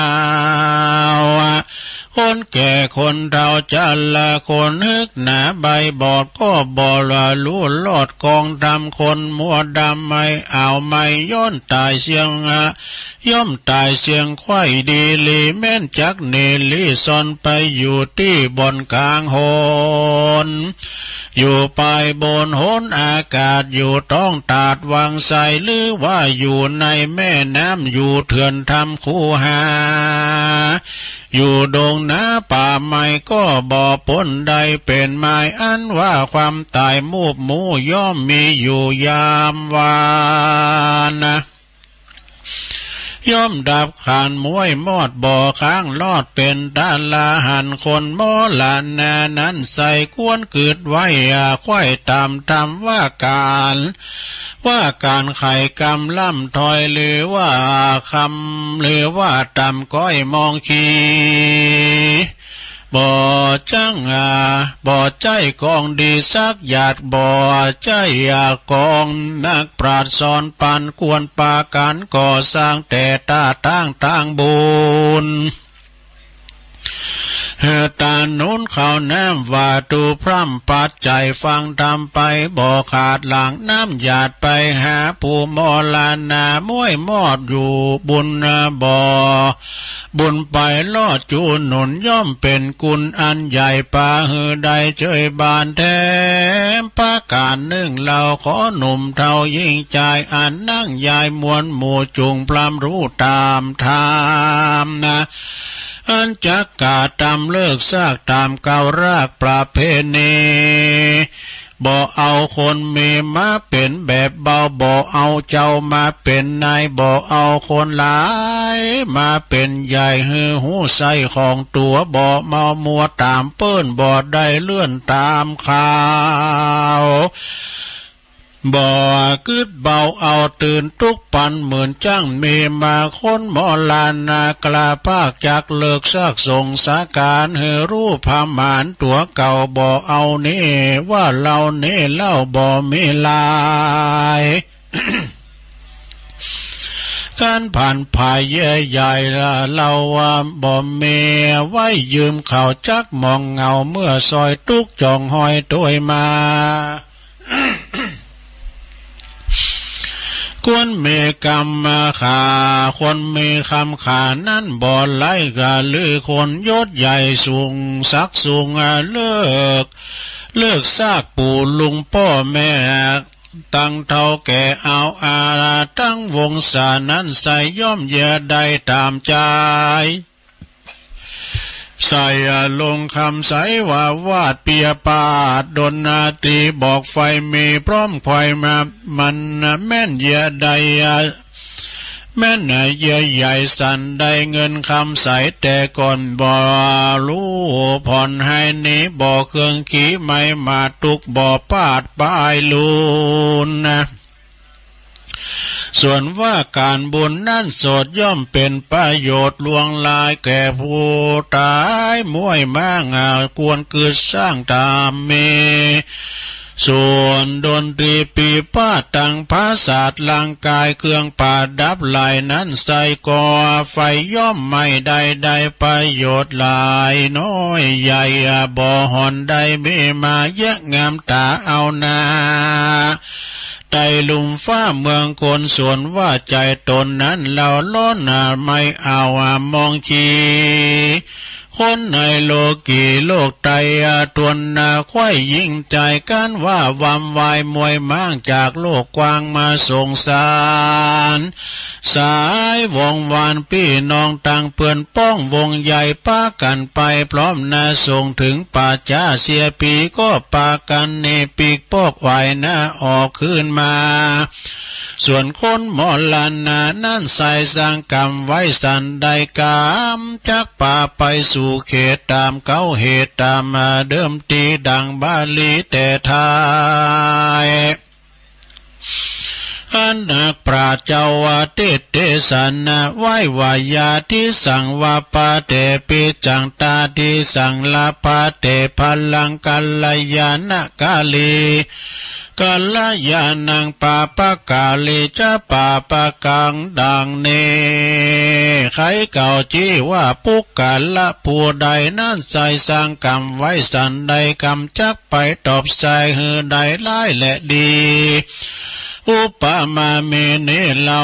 ดังเล่าหวานเม็ดเข้าลงดินกันอาจินเงยงอกเม็ดเข้านั้นก็ออกเป็นกลาบอกกายเป็นยาล้อมคาอุปมานั่นใส่ดังคนโลกไตสงสารได้มีใจหานกายหยาบกาดำบาปมัวดำบาปจักนำตกทอดลงสู่รอดอเวจีการกาดำดีก่อสร้างแต่ตาต่างบุญจักหนุนส่งอยู่เฮือได้สู่สวรรค์หรือไผ่ผ่านไปลอดเวียงแก้วยอดเนลปานะเต็มประการหนึ่งแล้วนักปราชญ์เจ้าสาจะสอนว่ากันว่าคนเมื่อมอนมูบหมู่ปีน้องอยู่วงศาบอกกวนเววาร้องไห้หรือโศกไม่เครื่องขี่กวนหลีกหนีกรรมบาปอันกายหยาบจุปาการสุราบานไอน้ำเหล้ากะบ่อดื่มเหล้าลงคอจักผู้ปออิ่มใกล้ใจเบื่อในว่างลาบอกเอาสัตว์มาค้ำคาเพื่อลาบซากินกันพันนั้นเว้นขาดมาบ่ไม่หมาดมัวดำ มีสินจำจูปูตวนนากู้ยิ่งใจมีใจอาภายเพื่อแผ่หือตานแก่ปีคูเจ้าคนแก่เท่าจะลาคนอนาถากันอยากคนตุกยากเครื่องขี่อุติสาบุญมีส่งอยู่ให้แก่ผู้วำวายพาลาบุญหลายก็น้อยย่อมจองหอยเมมาคนไก่กามวยมั่งได้รู้ลอดโมตานาบุญย่อมป่าพ้นจากต่างตุกยากเครื่องขี่ส่วนญาติกาเมนั้นใส่บุญย่อมได้ฮือนาได้เจยบานสุขสำลานชื่นจอยดังไฟห้อยผาธนาขอสาธาจุภูตวนนากู้ยิ่งใจสุขสบายเตียงเต้าตุกคำเจ้าสวัสดีเดเตนิติตังขียาสังวันนาวิเศษจาห้องเหตุคำสอนปองศพก็บางกลมสมเรสดิดแล้วเท่านี้ก่อนแลสาธุสาธุสาธุเอาแล้วศรัทธาญาติโยมต่างหลายชาปนกิจคำสอนก็เกิดติดมาหลายตัวเนาะแต่มันสอนอกสอนใจเฮาดีศรัทธาก็ฟังกันทั่วไป ก็เป็นธรรมมรดกธรรมปื้นเมืองเฮาเอาปอนนี่ก่อนเนาะศรัทธาเนาะปอนกับแม่ครูเกษณีชัยเทพแล้วก็แม่เพ็ญเขาด้วยต่างอกต่างใจหับปอนธรรมถึงลงถึงลายนะโยมเน้อสัพปิติโยวิวัจจันตุสัพพะโลโกวินาศตุมาเตภวัตวันตรายโยสุขีติขายุโกภวะอภิวาตานาสีลิสานิจังวุธาปัจจายโนจัตตาโลธรรมาวัฏันติอายุวันโนสุขังปะลางเอาแล้ว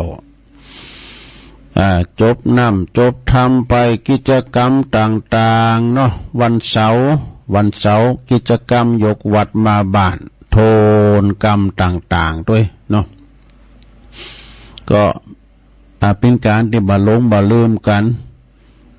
ในรายการตุลุงนี่ก็จะมากันก็วันเสาร์นี่ที่จะมีกิจกรรมเลยนะเป็นการโทนกรรมแต่ความจริงนั้นก็ครูบาอาจารย์เพิ่นก็ตึงปันอยู่ในวิทยุก็ดีนะปันศีล5การนี่นะเฮาก็ฟังกันไปตึงหลากหลายแต่ได้ฟังฟังธรรมกันไปศรัทธาบางคนเพิ่นก็ตื่นมาจับบางพองก็นอนบ่หลับก็ท่าฟังนะก็ฟังกันไปตัวลุงอย่างนี้มาไหว้กับเนื้อของเมตตาบารมีธรรมของครูบาตันเตชะธรรมโมหรือว่าพระครูพิมลธรรมรัตน์ปนก็ได้หือคติธรรมอุดมมงคลนั้นแปลว่าสังแล้วเขาทานี่ได้อุดมแล้วก็อุดมสมบูรณ์มงคลก็เป็นมังกรละ38แต่เอาหัวข้อเพิ่มได้นะคำว่าอุดมมงคลนั้นแปลว่าเหตุให้เกิดความสุขเนอะสุขมีหลายแบบอย่างตัวลุงเคยว่าสุขเมืองคนสุขเมืองบนสุขเมืองฝากสุขในภายภาคหน้าก็คือพระนิพพานสุขเมืองคนเฮามีสุขมีข้าวไว้กินสุขมีแผ่นดินไว้อยู่สุขมีกูนอนนำสุขมีเงินมีคำติ้มทงติ้มไตสุขได้อยู่เฮือนหลังใหญ่มุงกระดานสุขมีลูกมีหลานมานั่งแวดเฝ้าสุขของคุณหนุ่มคุณเฒ่าเขาก็ฟังฟังธรรมนี่กันเนาะลงเนาะคุณหนุ่มเพิ่นไปฟังจะได้เพิ่นก่อนรับก่อนนอนอาหารตากรรมว่าสุขนี่แปลว่าอุดมมงคลนี่เหตุให้เกิดสุขเนอะความสุขความเจริญอันสูงสุดทุกคนก็ต้องการความสุขนะความเจริญความสุขความเจริญบ่มีไผที่จะหาความทุกข์ความเดือดร้อนจะมีแต่คุณที่บ่มีสติต่ออันนั้นเด้อ แต่ว่าคุณส่วนใหญ่ส่วนมากนี่ยังมีความทุกข์กันอยู่ความเดือดร้อนกันอยู่ทางนี้เพราะว่าเฮาได้สร้างเหตุแห่งสุขแต่เฮาบ่ได้สร้างเหตุแห่งสุขความเจริญที่แท้จริงพระพุทธเจ้าเพิ่นได้ตรัสไว้ว่าผู้ที่ต้องการความสุขความเจริญอันสูงสุดทั้งกายและก็ทั้งใจทั้งทางกายทางใจนี่เพิ่นก็บอกว่าทั้งชาตินี้แล้วก็ชาติหน้าต้องปฏิบัติตามหลักธรรมความดีความถูกต้อง38กันเนอะประการเนี่ยมงคล38ตั้งแต่อาเสวนาจะพาลันนั่งไปบ่เนาะแต่หอมว่าเตอวันนี้หอมว่าเตอแล้วก็อันนึงในการสร้างเหตุแห่งความสุขนี่ความเจริญนี่ต้องสร้างการปฏิบัติปฏิบัติต้องสร้างเองปฏิบัติเองจะให้คนอื่นปฏิบัติแทนเฮาก็บ่ได้เนี่ยเราต้องทำเองลงมือทำเองแล้วว่าต้องไปอ่อนวอนสิ่งศักดิ์สิทธิ์อย่างก็คืออยู่ในตัวของเฮาเองนั่นแหละนะอันนี้เป็นคติธรรมของหลวงปู่เด้อครูบาครูบาตันเตชะธรรมโมนะเพิ่นได้เสี่ยงชีวิตไปหลวงปู่เนี่ยเพิ่นก็มีเจริญอายุมาถึง96ปีด้วยพรรษา75กันนะเปิ้นเป็นอดีตเจ้าคณะอดีตที่ปรึกษาเจ้าคณะตำบลโบกก้างเนี่ยนะซะนะอดีตเจ้าวาดอดีตเจ้าคณะตำบลโบกก้างแล้วก็อดีตเจ้าวาดวัดย่าพายเนี่ยอันนี้หนังสือที่เป็นที่ตุลงได้มาเนาะปูนโบกก้างสันกำแพงปุณาสนะเนี่ยเอามาเล่าสู่จูกันฟังเด้อเอาอันนี้มาว่าให้หน่อยนี่ก่อนเนาะสถาเวลาตุลุงก็ดึงหลายอยู่ดอกเดี๋ยวจะได้ประกาศข่าวสารงานบุญแถมอีกวันนี้จะเสนอพละนี่พละคืออย่างพละก็คือกำลังเขาเนี่ยกะในหนังสือนวโกวาทเป็นว่าพละคือทำเป็นกำลัง5อย่างนี่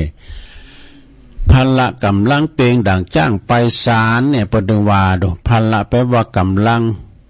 คือทำเป็นพลัง5อย่างหนึ่งศรัทธาคือความเจอนี่ศรัทธานี่นะ2วิริยะคือความเปลี่ยน3สติคือความระลึกได้4สมาธิคือความตั้งใจมั่น5ปัญญาความรอบรู้ในกองสังขารนี่5อย่างนี่คือพละ5เนาะทำเป็นกำลัง5อย่าง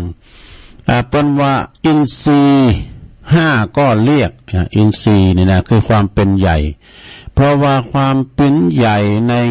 ในกิจของตนนะพละก็แปลว่ากำลังบุคคลผู้จะประกอบกิจการใดๆก็จะต้องมีกำลังในลงเด้อ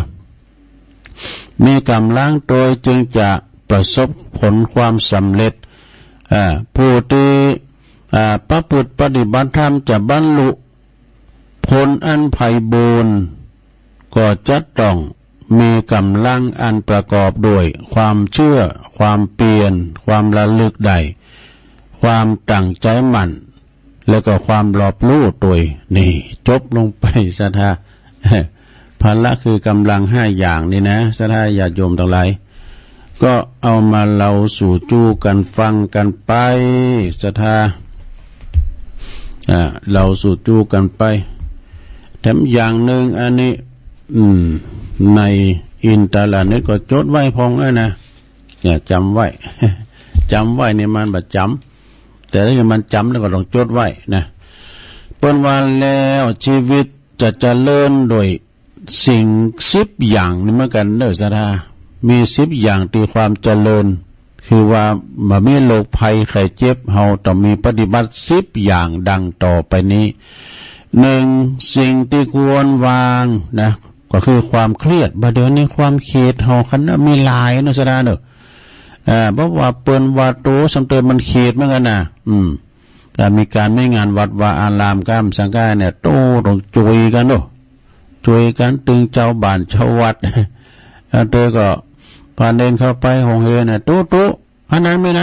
เขาก็ช่วยซอหาไปคูนไปตุ๊ขิมไม่ไหนก็พาถามไปขิมบ่เนี่ยได้ซอหาไปขิมบ่เนี่ยต้องซอหาให้เปิ้นความเขตนี่บางทีก็เขตเรื่องการเรื่องงานบางทีก็เขตเรื่องครอบครัวบางทีก็เขตเรื่องสุขภาพร่างกายเรื่องหนี้เรื่องสินมันสารพัดนะ108 ปั้นเก่าความเขตมันมานะเขาคิดด้วยนะปรุงว่างให้พ่อในหลวงเด้อปรุงว่างเขตกับลูกกับหลานก็ปรุงว่างให้พ่อแต่ความเขตนี่มันจะมีโมดว่าเปิ่นว่าโตเด้อเอาก็ปรุงว่างให้พ่อสิ่งที่ควรวางก็คือความเครียด2สิ่งที่ควรเกลียดก็คือความหลงเนี่ยหลงนี่พอตัวหลงโมเมาต่างๆนี่หลงเจอคุณงายพองก้านหลง10หลงเศร้าหลงบัดเตาหลงอย่างนะหลงเหล็กหลงหวยพองสุมาเนี่ยพอวันหลงด้วยอนันนาอย่างตุก่อนนั้นนะคะไปโมเมาปกติคนเราก็เมาอยู่ไม่รู้หายเมาชีวิตคิดปลื้มจนลืมตายเมาร่างกายว่างามอารามตา เมาในสุขสนุกใหญ่ว่าไร้โรคเมาในโชคเมาพนันเมาตัณหา อันเมาตัณหานี่มันลุงเมาตัณหานี่นักแก่พอเราเนี่ยตุลุงทองว่าก่อนลูกตกขั้นใดให้วายมันยังไปหอบไปอุ้มแล้วดูเดี๋ยวก่อนพอก่อนมันไปเลขหยัง เอาเป็นแปรเป็นเหล็กเมย์มันขี่รถเครื่องไปเผลอเนี่ยโอ้เมียรถขาเมียเราไปปกผลรถผลมันจะเป็นหงเมย์มันนี่แล้วข้อที่3ลงนะสิ่งที่ควรปรุงก็คือความตุกนะ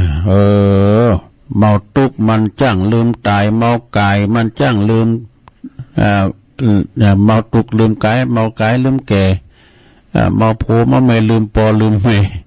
มันตุกเนี่ยความตุกนี่ทำเกิดกับไผ่มหู้นะศรัทธาญาติโยมพองกอดตุกเลิงเข่าบ่มีกินพองกอดตุกเลิงหนีเลิงสินมันตุกทั้งนั้นศรัทธาเกิดก็เป็นตุกแก่ก็เป็นตุกตายก็เป็นตุกนี่มันมีตุกหมดคุณเราเกิดมามันมีตุกหมดไผ่ประสบพบเจอสักอย่างกาตุกน่ะตุกมันก็มันจะอยู่กับเขาตลอดตุกไปสุขก็เข้ามาเนี่ยลงเด้อตุกมันมีกูกันตุกกับสุขเนี่ยตุกกับสุขมันเป็นของกูกันบาปกับบุญก็เป็นของกูกันมืดกับแจ้งก็เป็นของกูกันขาวกับดำก็เป็นของกูกันมันเป็นของกูกันความตุกนี่มันก็ประสบพบเจอเหมือนกันหมดเจ็บปิ่นยินอุ่นนอนไข่ได้พยาธิก็เป็นตุกนะข้อที่4เนี่ยสิ่งที่ควรปลุกก็คือความกล้ากาเยกาทำสิ่งที่เป็นมั่งกันละเป็นมงคลกาช่วยเหลือพี่น้องเจ้าบ้านสังคมทั้งหลายแวดข้างเฮาเรียกว่าวายาวัจจะไม่ขนขวายเป็นมีงานหยังก็ตามกาคิดกาทำแสดงความคิดเห็นออกมากาอีน่ะเนาะควรปลุกจิตสำนึกของเฮามีความกล้าข้อที่5สิ่งที่ควรฆ่าก็คือความโกรธนี่ความโกรธความเกลียดโมโหโทโสนี่นะความโกรธนี่เป็นว่ามันเผาผลาญชีวิตจิตใจเฮาเกลียดไผน่ะกันเกิดถึงบ่นั่นก็นึกใครเกลียดน่ะมาเตือนเป็นนอนบัดลับน่ะเนาะศรัทธามันโกรธมันเกลียดนี่นะตุลุงทองบอกว่ามันดีอย่างเดียวต่ำน้ำพริกน่ะมันเหล็กเว้ยมันโกรธมาเกลียดการโกรธเกลียดเนี่ยนะหลวงการพยายามระงับความโกรธนี่นะเต้นเนี่ยมันควางไปหมดหลวงเต้นแขนขกมันก็ควางแขนขกแล้วนะถ้าเตือนเนี่ยการความโกรธเขาสิงสู่จิตใจไปแล้วนะยำคอไปเข้า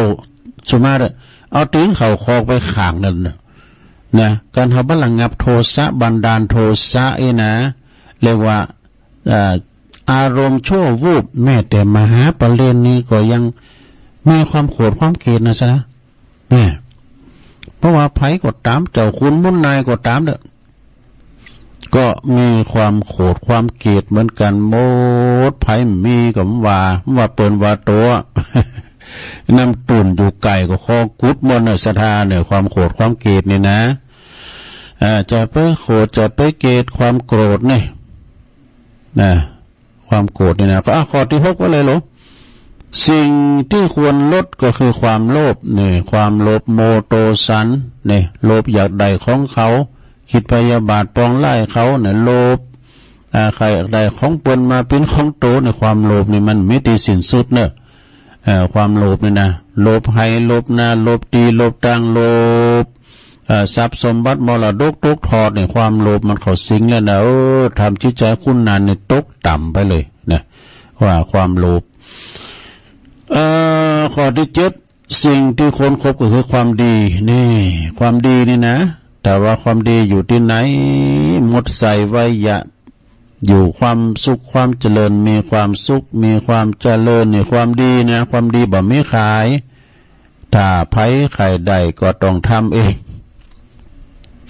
ความดีมันจะมีขายตามร้านกาดตลาดกาดน้อยกาดใหญ่กาดก่อมบ่มีนะต้องทำเอาเองเนาะความดีอยู่ที่ตัวเฮานี่แหละข้อที่8ไปเลยสิ่งที่ควรมีก็คือสัจจะนี่สัพเพอมตะวาจามีสัจจะวาจาอู่ในมีหันนะนัดเปิดมาใน8 โมงนะปะกันตัวเก่าไปสักกรรมเมื่อก่อนมีสัจจะวาจานะ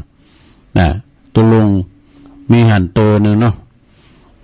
ปนนิมนต์เป็นตนเมตตาเนี่ยสุมาเดิมจะเก่าให้เพิ่นนะมันเกี่ยวกับสัจจะวาจาก่อนที่ผ่านมาเนี่ยกฐินเนี่ยซะนะกฐิน300 วัดของอาจารย์พระครูสุเมธธรรมเสวีกฐิน100 วัดก็ไปจุยไปหันแม่นๆนะเปิ้นก่อนนิมนต์ขึ้นบุญแตนเหมือนกันเนอะขึ้นบุญแตนแล้วก็พอดีก็หับปากกับท่านเจ้าอาวาสวัดพระธาตุดอยโหลเพราะมันชับกันบ่ดีหรอปีนันเคเขาเนาะเจมแหม่มเขาเปิดจะมาตอดกฐินเนี่ยมันตรงกันนะท่านเจ้าอาวาสว่าทุลุงอย่าไปลืมผมเนอะกรรมว่ากรรมนี่นะเขาก็ต้องติดใจก็ทุลุงอย่าไปลืมงานผมเนอะบนต้นก่อนนิมนต์ไว้ก่อนได้เนาะทางที่ว่าไปกันขึ้นบุญแตนที่วัดมอญฤาษีพอใส่5,000กันโน้แล้วมาที่นี่เดี๋ยวปั้น5เดี๋ยวสุภาพเนี่ยเอามาเล่าสู่จูกันฟังได้นะไม่ใช่ว่าเอาไปเล่าให้เพิ่นโน้ตัวลุงก็กับว่าสัจจะวาจาเนี่ยก็โอ้เดี๋ยวไปมาถอนงอกตัวเก่ากันก็สาระถ้าพวกถ้า5,000มาเอาปัญหาไป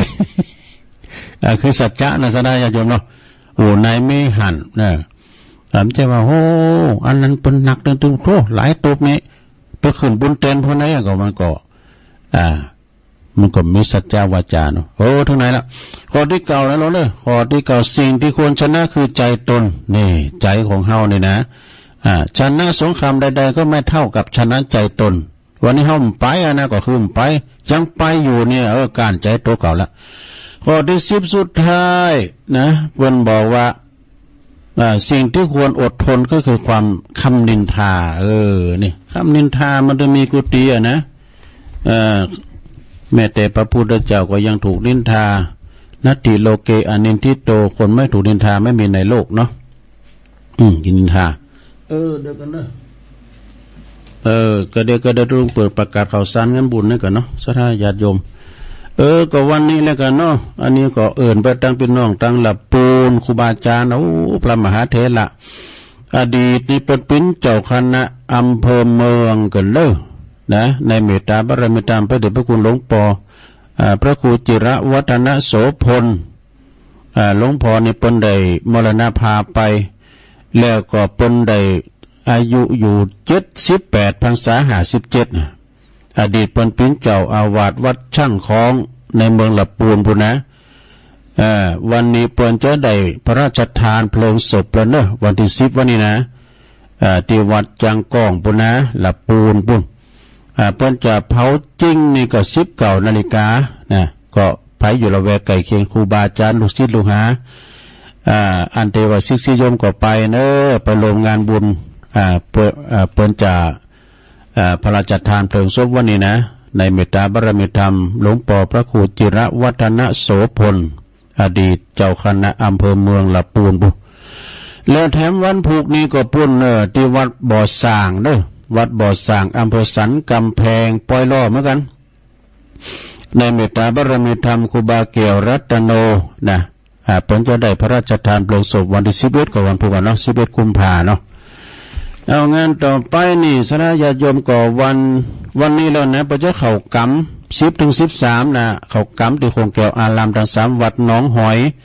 ตำบลสันติสุขอำเภอดอยหล่อในเมตตาบารมีธรรมอาจารย์พระครูสังวรยติกิจนะเจ้าอาวาสพร้อมด้วยคณะสงฆ์22 23 24นะกุมภาพันธ์เกิดเจิญทรงน้ำพระธาตุฟ้าหลังวัดฟ้าหลังเด้อตำบลดอยหล่ออำเภอดอยหล่อจังหวัดเชียงใหม่ในเมตตาบารมีธรรมอาจารย์พระครูปิยกิจปรีชานะเป็นที่ปรึกษาเจ้าคณะตำบลตำบลดอยหล่อเขต2นะงานนี้ก็เป็นงานใหญ่เด้อเป็นมีกูปีไผไก่มอละหอมหอละศพมีครบทุกอย่างอีกดนตรีมวยย้อนยุคด้วย ปัจจุบันสืบชะตาหลวงด้วยเนอะคุณหนักคุณหลายด้วยวัดเก่าของครูบาอินโทเนาะในเมตตาธรรมอาจารย์พระครูปิยกิจปรีชานี่เป็นลูกศิษย์กตัญญูทำบุญหากูปี22 23 24เดือนกุมภาพันธ์สิ้นในเนาะวันมาฆบูชาพอดี27 28กุมภาพันธ์ก็ไปประกันที่วัดแพะโป่งตำบลเหล่ายาวอำเภอบ้านห้องในงานส่งน้ำกูของครูบาจันแก้วพระครูศรีหธรรมรัตน์ด็อกเตอร์อดีตเจ้าวัดแพะโป่งเนอะเพิ่นจะมีขึ้นในวันที่27 28นั้นทักษิณานุปทาน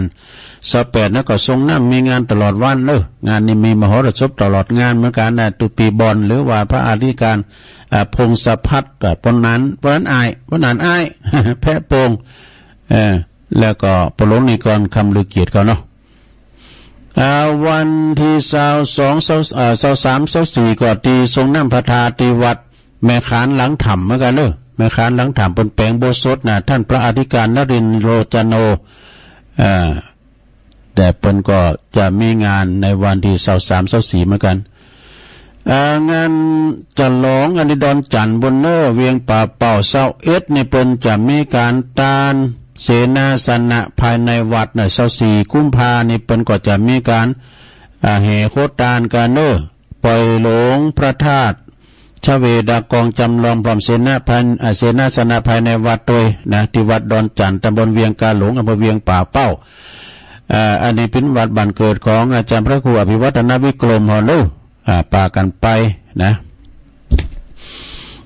งานหนึ่งก็วันที่1เมษายนก็งานส่งน้ำพระธาตุพบโชคทวีศรีสันเหมืองนะที่วัดสันเหมืองวันที่1เมษายนที่วัดสันเหมืองตำบลหนองหลองอำเภอเวียงหนองหลองพระเจ้าหับสังก็ชุดละ 300 บาท300 บาทแล้วก็พระเจ้าหับเป็นพัฒทหารเพนก็500 บาทก็แจ้งความประสงค์จำนวนหมายตีประจานเน้นหลักปัญโยนันวันที่31นะมีนานี่เป็นวันห่างวันดาทักษิณานุปทานแล้วก็วันที่32มาใจวันที่1ก็เป็นวันงานไปเด้อแล้วก็งานต่อไปศรัทธาญาติโยมทั้งหลายงานต่อไปวันที่8 9 10มีนาเหมือนกันนะ8 9 10มีนามีงานปล่อยหลวงที่วัดดอนน้อยตำบลแม่แรงอำเภอป่าซางในเมตตาบารมีธรรมอาจารย์ท่านพระครูวิมลสุตตาพรเจ้าคณะตำบลแม่แรงเจ้าวัดดอนน้อยงานนี้ก็มีคณะลูกแม่ปิงตัวเนอแม่คูมบัวชุมอินถาเขาเพื่อจัดต้านเก้าอี้ลุยด้วยเนอะอดตัวชุดละ 4,000 บาทไปกินไปตามด้วยกันเนอะพระครูเปิ้นปิ้นนักเทศด้วยนะเป็นพระนักเทศโดยที่วัดดอนน้อยนะแล้วก็ทำงานหนึ่งก็ศรัทธาญาติโยมงานวันที่28 กุมภาพันธ์ก็เจริญลมงานนะส่งน้ำพระพุทธรูปส่งน้ำพระพุทธรูปพระบรมธาตุอนุสาวรีย์อดีตเจ้าอาวาสพระครูเฮือนครูบาเฮือนศิริวิชัยโยพระครูพิพัฒน์จันทวงศ์ณวัดสันเจดีย์ริมปิงตำบลหนองปลาสวายอำเภอบ้านโฮ่งในวันที่28 กุมภาพันธ์เนี่ยนะไปด้วยเนี่ยนะในเมตตาบารมีธรรมอาจารย์พระครูอินทวันทิพากรเจ้าคณะตำบลหนองปลาสวายงานนี้จัดให้มีมรสพสมบทมากมายนะไปกินไปตามด้วยกัน แล้วก็วันที่13-14 กุมภาก็ไปปักกันที่สนามพระธาตุเจดีย์แล้วก็หลวงพ่อทันใจตัวที่วัดป่าต้องคันธารามตำบลตาตุ่มเนอะในเมตตาธรรมอาจารย์พระครูสุโคนทศิรวิมลที่วัดป่าต้องคันธาราม13-14 กุมภาพันธ์เนอะแล้วก็23 ถึง 25ก็งานปล่อยหลวงที่วัดตาตุ่มหลวงนะอันนี้เป็นข่าวสารงานบุญนะศรัทธาญาติโยมทั้งหลายเอามาแจ้งศรัทธาญาติโยมได้ฟังกันเนาะต่อไปตุลุงก็จัดตักตั้งลายสักหน่อยก่อนเนาะนะชมลมสกายตัวแล้วก็59นิกรชัยน้อยพุทธวันนี้จะขึ้นดอยแล้วนะครับแม่เสลียงเดินทางปลอดภัยนะนิกรเด้อเพิ่นไปกิจกรรมครูบาเขาเนี่ยนะนิกรชัยน้อยหนองล่องแม่ครูทองคำที่วงคำฟังอยู่ที่วัดที่เสาหินสีบัวบานแม่หลวงสายฝนจันกุณะหนองผาขาวฟังอยู่เจ้าแล้วก็โยมกรกมลอันนี้เป็นอยู่หนองหานสันทรายฟังอยู่เจ้านวลนิชาวชาติเนาะแม่อุ้ยน้องแม่น้องโดยแม่แดงอัมพรเต็นดอกไม้จอมตองแม่ชีการณีสายญาติจากเวียงป่าเป้าแล้วก็แม่ครูเกษณีชัยเทพตัวเนอฟังอยู่นะฟังตุลุงทา แล้วก็คุณแม่สิรินทิพย์บุญเลิศจากกรุงเทพมหานครโอ้อาจารย์นิพนธ์เนอไหวสานะครับเนอวัดพระธาตุดอยสะเก็ดลุงเลินพรหมมาแบนเนี่ยปมอตอกสินเนอ อันนี้นะปมอตอกสินลุงเลินโยมยุพินหอมมาลานะอันนี้เป็นน้อยฟังจากอันแม่โยกเนอกลางเวียงเจียงใหม่บรรจงกันทัพวงนำดิบเนอฟังอยู่เนอโตฟังอยู่ครับสุดยอดไอ้หนุ่มหยางเขาเนี่ยสุดยอดมันกุยเตะละ บุญส่งจากลำปางโอ้อันนี้จมูกเนอพระคุณนรงค์จากปุ้นพระคุณนรงค์เป็นทุ่งช้างจังหวัดน่านนะแล้วก็พี่น้องจากปูนโบกก้างสันกำแพงนะอันนี้เป็นการตักตังลายจบลุงไปศรัทธาญาติโยมทั้งหลายแต่บึดมันแรงคำบึดก็มาอยู่เนอะมันแรงบึดนี่ก็6 โมงถึง2 ทุ่มก็เป็นรายการตุลุงก็จะส่งกระแสเสียงไปตังปุ้นตังอำเภอเวียงป่าเป้าปุ่นนะแม่ขจารโมเดิร์นเรดิโอสายแหลกเข้ามาเจริญปอนเอาเลยเจ้าปอนขึ้นไหลข้างเนอะอาจักซื้อหวยปีน้องตั้งหลายปีหนึ่งเอาไปใส่ใหญ่น้อยอายุตีค่าหรืออยู่ก็น้อยก็นักก็น้อยให้ได้เดินปันขอปีขอเดือนอย่าเข้ามาวันขอติดขอวันอย่ามาวันของสุขสบายเนอะพี่น้องที่อยู่ติดของเมืองไทยมีเงินหนักคนหักหลายจะทำวันใดสมใจดังอันจะอยู่ที่ไหนโชคดีเหมือนกันผ่านมาหลายวัน6-7แล้วเจ้าต้นเดินกลางเดินคือได้ตามเป่าคูณ6กระเจ้าเขาเลยสิงเปลี่ยนจากรถเครื่องหรือเป็นรถเก๋งเขาหนีเหมือนกันคือกูคุณหักคุณหูติดตามหลังหลูกเงินพี่ทาเจ้านายเฮ้ยเจ้ากำยองวันนี้กำมาในกบฏก้อนของตุลุงวันว่าทำเป็นอาชีพนี่เป็นภาษาบาลีเนาะภาษาไทยแปลว่าทำบ่อยๆเจ้าเจริญปอนทำบ่อยๆทำเป็นอาจินนี่นะเนาะเจริญปอนครับตุลุงที่ต่างฟังนึงครับปนนั้นเนาะฟังได้วันเตะเขาวิเศษละประโยชน์นี้ปนนั้นประเสริฐทำคำสอนเนาะนำคำไม่ใส่ตรงนั้นนิดหน่อยกะดังกอยเขาเข้าใกล้ๆฟังกันเจริญดีครับเนาะเขามาดีครับลุงขอบคุณปนนั้นแล้วล่ะขอบคุณจุดนี้มีชุกอันยาวเป็นหลวงปู่ลูกแอนสาธุปนนั้นเปิดนั้นเป็นตัวแทนเมืองนานนะเนี่ยโทษฟังจากสีคำเรดิโอเจริญปอนครับโอ้เล่นหลักครับวันนี้ยกวัดมาบ้านตุลุงตาก็มาละพ่ออาจารย์ก็มาละ นั่นอ้ายโอ้ยครับอย่างนั้นไอ้อย่างไอ้แป๊กงมาแล้วนึกวันนี้ก็เป็นกำลังใจเสมอวันนี้ก็ได้ฟังทำได้อีกบุญนะครับแล้วก็ผมขอส่วนบุญต่างๆเนี่ยผมก็ขอให้ศรัทธาทั้งหลายที่เปิดฟังอยู่เพื่อเปิดได้ผลบุญกันนักๆแล้วก็ผมก็แผ่บุญเพื่อแม่ผมซึ่งรักษาตัวอยู่ที่โรงพยาบาลละปูนขอให้เปิดหายจากโรคภัยไข้เจ็บนะครับผม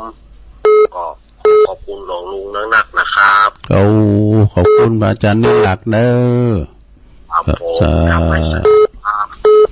อธิษฐานจิตเน้อขอให้โยมแม่เปิ้นได้ป่นจากพยาธิอัมพาตเน้ออยู่ปิ้นลมโพลมใสของลูกของหลานต่อไปเนี่ยอุ้ยบา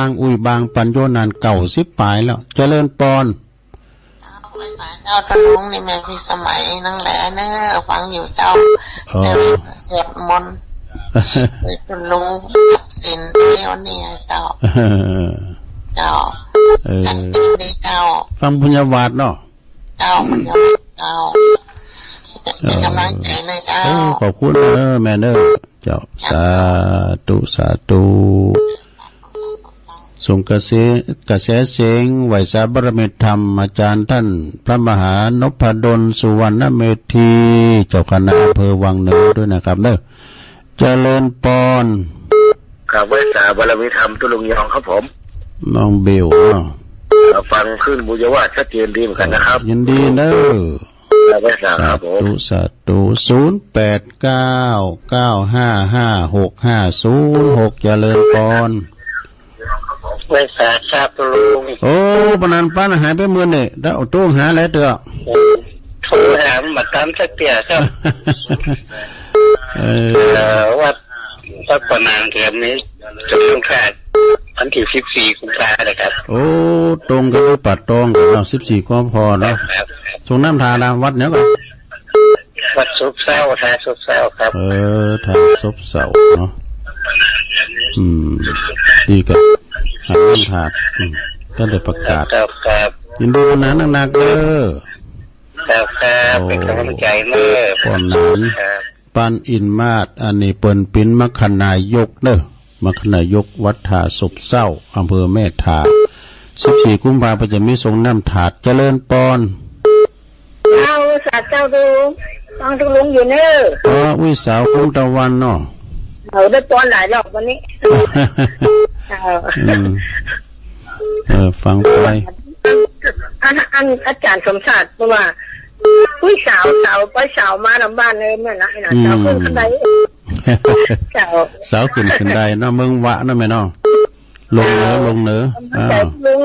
ยินดีเจ้าสาธุเจริญปอนโอ้เข้ามาใหม่740หลวงพ่อกฤษเนี่ยกัน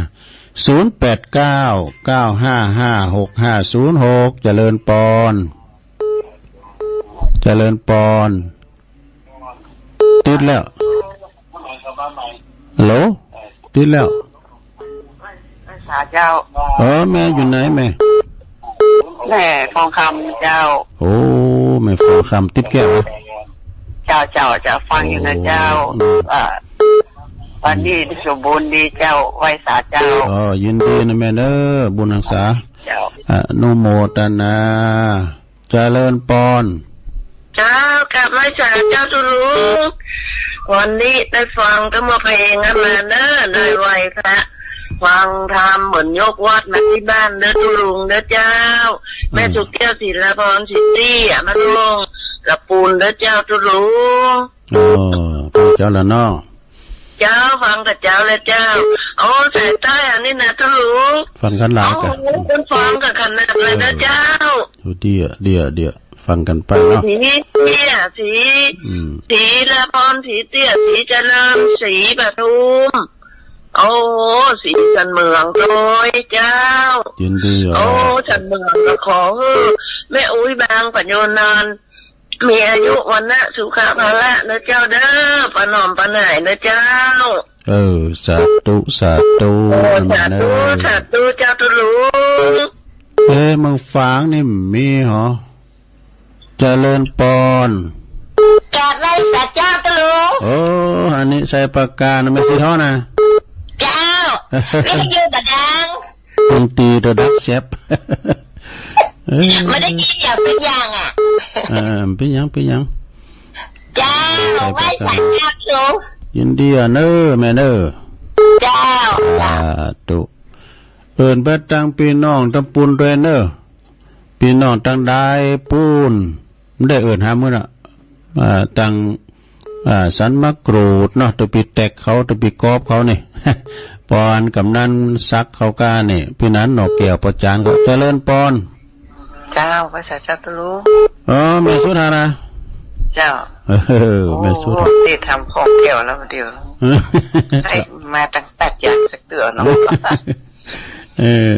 แม่สุธาดีมูลเรื่องแค่เพลงนี่ก็มีเด้อ8อย่างมีโซที่สวรรค์ที่วันจันทร์สวยอ่ะเจ้าเพลงกับวันที่24กันเนาะเจ้า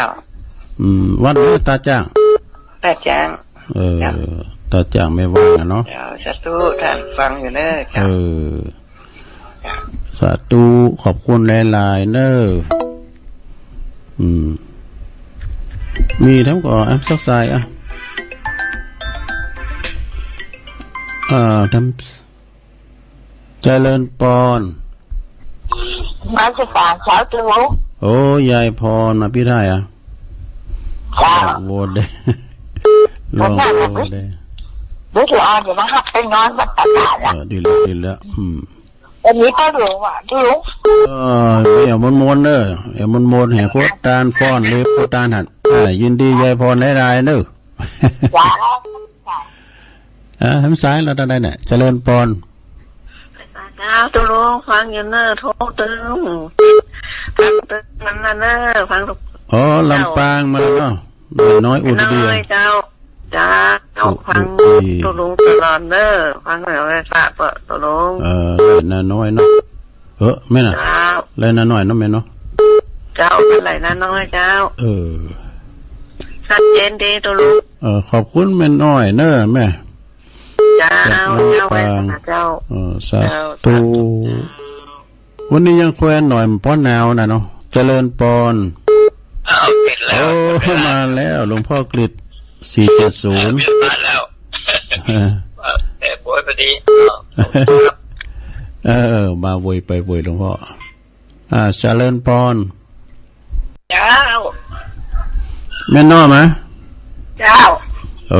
ตาจ่างแม่น้อมสุภาพนักเนาะไปล้มหนักแต่ยินดีนะได้15 สาย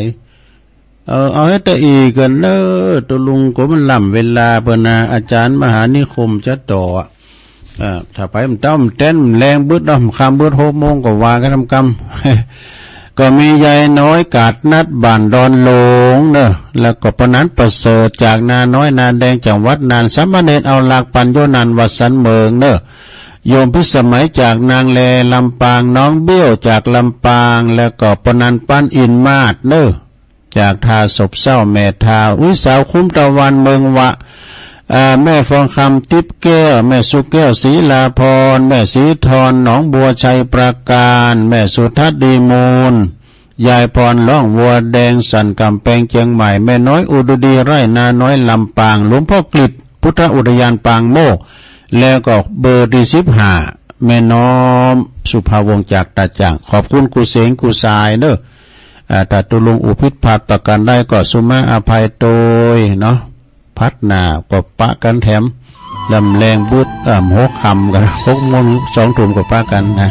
โจดีมีใจเหมือนกันจุควรจุตานเนอจัตตารุธรรมาวัฏันติอายุวันโนสุขังปะลัง